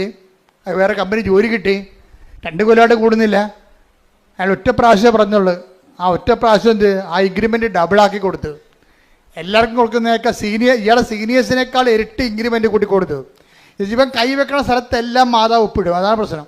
ഇവൻ നിങ്ങളൊക്കെ സത്യമാണെന്ന് ദൈവത്തിന് തോന്നിയാൽ നിങ്ങൾ കൈവെക്കണ എല്ലാം അവൻ ചെയ്ത എല്ലാം ശുഭമാക്കുകയും ചെയ്തു. Take the word of God. സ്തുതിക്കട്ടെ, സ്തുതിക്കട്ടെ. ഹല്ലേലൂയ, ഹല്ലേലൂയ, ഹല്ലേലൂയ, ഹല്ലേലൂയ. യേശുവേ നന്ദി. ഹല്ലേലൂയ ഹല്ലേലൂയ. ആരാധന യേശുവേ മഹത്വം. ഹല്ലേലൂയ ഹല്ലേലൂയ. ഉൽപ്പത്തി 39:23. ജോസഫിനെ ഭരമേൽപ്പിച്ച ഒരു കാര്യത്തിലും കാരാഗൃഹ സൂക്ഷിപ്പുകാരൻ ഇടപെട്ടില്ല. കാരണം കർത്താവ് അവന്റെ കൂടെ ഉണ്ടായിരുന്നു. അവൻ ചെയ്തതൊക്കെ കർത്താവ് ശുഭമാക്കുകയും ചെയ്തു. ഇതാ സംഭവം. ഇത് പ്രൊക്ലമേഷനിലുള്ള, ഇത് പ്രോമിസിലുള്ളതാ. ദൈവമായിട്ട് നിന്ന് ജീവിച്ച് ദൈവത്തിനെങ്ങാനും കണ്ണി പിടിച്ചു പോയാൽ പിന്നെ തിരിഞ്ഞു നോക്കേണ്ടി വരത്തില്ല. പിന്നെ എന്താ നിലപാടെന്താ? അവൻ എന്താ ജോസഫിനെ കുറിച്ച് എന്താ എഴുതിയിരിക്കണം എന്ന് ചോദിക്കേ. ഉൽപ്പത്തി 39:23 വായിച്ചേ ഒന്നുകൂടി. ജോസഫിനെ ഭരമേൽപ്പിച്ച ഒരു കാര്യത്തിലും ഒരു കാര്യത്തില് കാരാഗൃഹ സൂക്ഷിപ്പുകാരൻ ഇടപെട്ടില്ല. കാരണം എന്താ? കർത്താവ് അവന്റെ കൂടെ ഉണ്ടായിരുന്നു. അവൻ ചെയ്തതൊക്കെയും കർത്താവ് ശുഭമാക്കുകയും ചെയ്തു.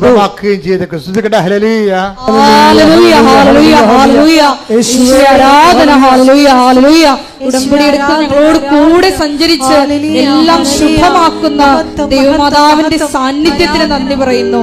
ഹല്ലേലൂയ. എല്ലാവരും എഴുന്നേക്കട്ടെ. നമ്മൾ ആദ്യം പാടിയ പാട്ടില്ല, അത് നമുക്കൊരു പാടാം. പാടിക്കൊണ്ട് രോഗസൗഖ്യ പ്രാർത്ഥനയ്ക്ക് പ്രവേശിക്കാം. അച്ഛൻ വന്ന് കയറിയപ്പോ പാടിയ പാട്ടില്ലേ? ഹല്ലേലൂയ ഹല്ലേലൂയ ഹല്ലേലൂയ ഹല്ലേലൂയ ഹല്ലേലൂയ.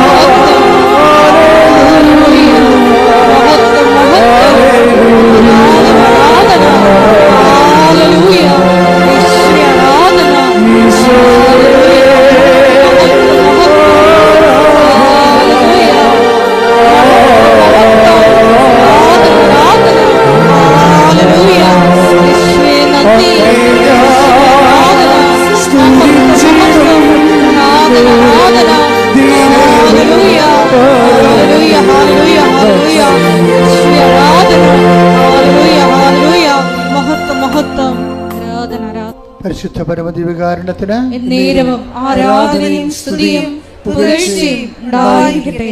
എൻ്റെ പ്രിയപ്പെട്ടവരെ, രോഗസൗഖ്യ പ്രാർത്ഥനയിലേക്ക് നമ്മൾ പ്രവേശിക്കുകയാണ്. അച്ഛൻ വിവിധമായ രോഗങ്ങളെ ശാസിച്ച് കർത്താവിൻ്റെ നാമത്തിൽ ഉച്ചാരണം ചെയ്യുന്ന പ്രാർത്ഥന ചെല്ലുമ്പോൾ നിങ്ങൾ സ്തുതിച്ചുകൊണ്ടിരുന്നാൽ മതി. ഇവിടെ പ്രാർത്ഥിക്കുന്നവരിൽ ഓൺലൈനിൽ പ്രാർത്ഥിക്കുന്നവരൊക്കെ ഇപ്പോഴും പരിശുദ്ധ അമ്മയുടെ മാധ്യസ്ഥത്തിലെ കൃപാസ്ഥാനത്താറ് ജീവനോടെ പ്രത്യക്ഷപ്പെട്ട പരിശുദ്ധയുടെ മാധ്യസ്ഥത്തിലെ ഈശോയുടെ നാമത്തിലെ ദൈവിക ശാസന പ്രാർത്ഥനയുടെ സമയമാണ്. സ്തുതിക്കട്ടെ. Hallelujah hallelujah hallelujah hallelujah hallelujah ഹല്ലേലൂയ. കർത്താവിന്റെ ഉന്നതമായ നാമത്തിന് സ്തോത്രം ചെയ്യുന്നു. കർത്താവിന്റെ വിശുദ്ധ പൗരോഹിത്യത്തെ മഹത്വപ്പെടുത്തണമേ. കർത്താവ് സഭയിലുള്ള സാന്നിധ്യം പ്രകടമാക്കണം. കർത്താവിന്റെ വിശുദ്ധ പൗരോഹിത്യത്തെ മഹത്വപ്പെടുത്തണമേ. കർത്താവ് സഭയിലുള്ള സാന്നിധ്യം പ്രകടമാക്കണമേ. 39 വർഷം അർപ്പിച്ച കുർബാനയുടെ യോഗ്യതയായി കൃപാസ്ഥാനത്താറെ ജീവനോടെ പ്രത്യക്ഷപ്പെട്ട പരിശുദ്ധ അമ്മയുടെ മാധ്യസ്ഥതയിൽ കർത്താവിന്റെ അവകാശവും ഓഹരിയുമാകുന്ന തിരുസഭയിലെ ഇവിടെ കൂടിയിരിക്കുന്ന എല്ലാ മക്കളുടെ മേലും ഓൺലൈനിൽ പ്രാർത്ഥിക്കുന്നവരുടെ മേലും കർത്താവിന്റെ തിരുമുറുപാടുന്ന വലതുകരം അടിപ്പണ പോലെ വൈതാഖനം പോലെ ദൈവികമായ സത്യങ്ങളിൽ നിറഞ്ഞു നിൽക്കട്ടെ എന്ന് പ്രാർത്ഥിക്കുന്നു. മാർഗരോഗങ്ങള്, തീരാവ്യാധികള്, ജീവദുരിതങ്ങള് യേശുവിന്റെ നാമത്തിൽ, മാർഗരോഗങ്ങള്, തീരാവ്യാധികള്, ജീവദുരിതങ്ങള് യേശുവിന്റെ നാമത്തിൽ മാറിപ്പോകട്ടെ എന്ന് പ്രാർത്ഥിക്കുന്നു. സന്ധിബന്ധങ്ങളില്, മാംസപെസ്സുകളില്, രക്തഞരമ്പുകളില്, ശരീരകോശങ്ങളില് കർത്താവിന്റെ രക്തം പടരട്ടെ എന്ന് പ്രാർത്ഥിക്കുന്നു. സന്ധിബന്ധങ്ങളില്, മാംസപെസ്സുകളില്, രക്തഞരമ്പുകളില് കർത്താവിന്റെ രക്തം പടരട്ടെ എന്ന് പ്രാർത്ഥിക്കുന്ന ശിശുരോഗങ്ങള്, ക്യാൻസർ രോഗങ്ങള്, പിച്ചുല രോഗങ്ങള്, കരൾ രോഗങ്ങള്, കിഡ്നി രോഗങ്ങള്, ഉദരരോഗങ്ങള്, ഗർഭാശയ രോഗങ്ങള്, അമാശയ രോഗങ്ങള്, തലച്ചോർ രോഗങ്ങള്, ശ്വാസകോശ രോഗങ്ങള്, വലിയ രോഗങ്ങള് യേശുവിന്റെ ഉന്നതമായ നാമത്തില്, ശിശുപീഡകള്, പീഡരോഗങ്ങള് യേശുവിന്റെ ഉന്നതമായ നാമത്തില്, സഭയുടെ പ്രാർത്ഥനയുടെ ശക്തിയാൽ യേശുവിന്റെ ഉന്നതമായ നാമത്തില് മാറിയ രോഗങ്ങള്, പ്രശ്ന ക്യാൻസറുകള്, ഉദരരോഗങ്ങള് യേശുവിന്റെ നാമത്തില്, അർശസ് രോഗങ്ങള് യേശുവിന്റെ നാമത്തില്, അർശസ് രോഗങ്ങള് യേശുവിന്റെ നാമത്തിൽ മാറിപ്പോകട്ടെ. ദിവ്യകാരുണ്യത്തിന് എന്നേരവും ആരാധനയും സ്തുതിയും പുകഴ്ചയും ഉണ്ടായിരിക്കട്ടെ. മക്കളെ, പരീക്ഷ എഴുതുന്ന കുഞ്ഞുങ്ങള്, പരീക്ഷ റിസൾട്ട് പ്രതീക്ഷിക്കുന്ന കുഞ്ഞുങ്ങള്, അവർക്ക് ഉപരി വിദ്യാഭ്യാസത്തിന് ആവശ്യമായ റിസൾട്ടുകൾ ലഭിക്കുന്നതിന് വേണ്ടി ദൈവത്തിന്റെ കരുണയ്ക്ക് വേണ്ടി പ്രാർത്ഥിക്കുന്ന, അതുപോലെ തന്നെ വസ്തു വിൽക്കാൻ ആഗ്രഹിക്കുന്നവർ, വിറ്റുമാറാത്തവർ, അതിൻ്റെ പേരിൽ കടങ്ങൾ പരിഹരിക്കാൻ പറ്റാത്തവർ, ജപ്തി നടപടികൾ നേരിടുന്നവർ, ജോലിക്ക് ഇന്റർവ്യൂ ടെസ്റ്റ് അതിനൊക്കെ പോകുന്നവരെ, അതിന് റിസൾട്ട് പ്രതീക്ഷിക്കുന്നവർ ഒക്കെ ഇപ്പോൾ സമർപ്പിച്ച് പ്രാർത്ഥിക്കുന്ന സമയമാണ്. വൈവാഹിക ജീവിതത്തിൻ്റെ തടസ്സങ്ങൾ വർഷങ്ങളായിട്ടും വിവാഹം ഒത്തുവരാത്തവർ, വിവാഹത്തിന് പിരിഞ്ഞുപോയ ദമ്പതികൾ ഒരുമിച്ച് താമസിക്കാൻ ആഗ്രഹിക്കുന്നവർക്ക് കർത്താവിൻ്റെ കൃപ ലഭിക്കുന്നതിനെ പ്രാർത്ഥിക്കുന്ന, മക്കളില്ലാത്തവർ, അതുപോലെ വീടില്ലാത്തവർ, വഴിയില്ലാത്തവർ, പലതരത്തിലുള്ള വിഷമത അനുഭവിക്കുന്ന, സാങ്കേതികവും നിയമപരമായ കുരുക്കിൽ അകപ്പെട്ടിരിക്കുന്നവർ, കർത്താവിൻ്റെ കൃപയിൽ അതെല്ലാം വിട്ടുമാറുന്നതിന് വേണ്ടി പ്രാർത്ഥിക്കുന്നു. അന്യരാജ്യങ്ങളിൽ, വിദേശ രാജ്യങ്ങളിൽ വിസ പ്രോസസ്സിംഗ് നടക്കുന്നവരെ, വിസ വീണ്ടും പുതുക്കി കിട്ടാത്തവർ, അതുപോലെ തന്നെ പലതരത്തിലുള്ള ജീവിത പ്രശ്നങ്ങൾ അനുഭവിക്കുന്നവർ, തൊഴിൽ പ്രശ്നങ്ങൾ അനുഭവിക്കുന്നവർ, അവിടെ മേലെല്ലാം ദൈവത്തിൻ്റെ ശക്തി ആവശ്യിക്കുന്നതിന് വേണ്ടി പ്രാർത്ഥിക്കുന്ന, പഠിക്കുന്ന കുഞ്ഞുങ്ങൾ, കൊച്ചുമക്കൾ, ഗർഭിണികൾ, ഗർഭിണിയുടെ രോഗങ്ങൾ, അതുപോലെ ആശുപത്രിയിൽ ആയിരിക്കുന്ന മക്കള്, അവിടെ മേലെല്ലാം കർത്താവിന്റെ കണ്ണയ്ക്ക് വേണ്ടി ഇടിമുഴക്കം പോലെ സ്തുതിക്കട്ടെ. ഉന്നതമായ നാമത്തിന് സ്തോത്രം ചെയ്യുന്ന കർത്താവ്, ഇതിന്റെ വിശുദ്ധ പൗരോഹിത്യത്തെ മഹത്വപ്പെടുത്തണമേ. കർത്താവ്, സഭയിലുള്ള സാന്നിധ്യം ദൃഢമാക്കണമേ. 39 വർഷം അർപ്പിച്ച കുർബാനയോഗ്യതയായി ജോലിയില്ലാത്തവര്, വീടില്ലാത്തവര്, വെളിച്ചമില്ലാത്തവര്, വഴിയില്ലാത്തവര്, കർത്താവ് എല്ലാ തരത്തിലുള്ള തടസ്സങ്ങൾക്ക്, ജപ്തി നടപടികളെ, സാമ്പത്തിക കടങ്ങളാൽ വരുമാന മാർഗമില്ലാത്തവർ, ജീവിതമാർഗം മുട്ടിപ്പോയവര്, കർത്താവ് സാമ്പത്തിക കടങ്ങൾ അവകാശിക്കുന്ന കടക്കാര്, കടം കൊടുത്തുവിട്ടായില്ലാതെ കർത്താവ് നാടുവിട്ടു പോയാലെന്ന് ചിന്തിക്കുന്നവര്, ഇങ്ങനെ വ്യത്യസ്തങ്ങളായ ജീവിത രീതികളിൽ ബാങ്ക് ജപ്തികളും നടപടികളുണ്ടായി സാമ്പത്തിക നടപടി നേരിടുന്നവര്, പോലീസ് നടപടി നേരിടുന്നവരെ, കോടതി നടപടി നേരിടുന്നവരെ, യേശു ക്രിസ്തുവിന്റെ ഉന്നതമായ നാമത്തില് മാർഗ തടസ്സങ്ങള് യേശുവിന്റെ നാമത്തിൽ മാറിപ്പോകട്ടെ.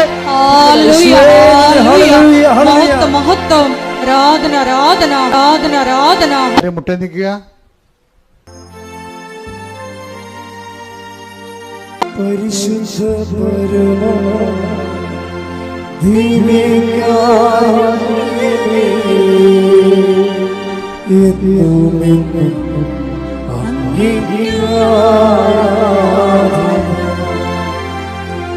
പരിശുദ്ധ ദിവ്യ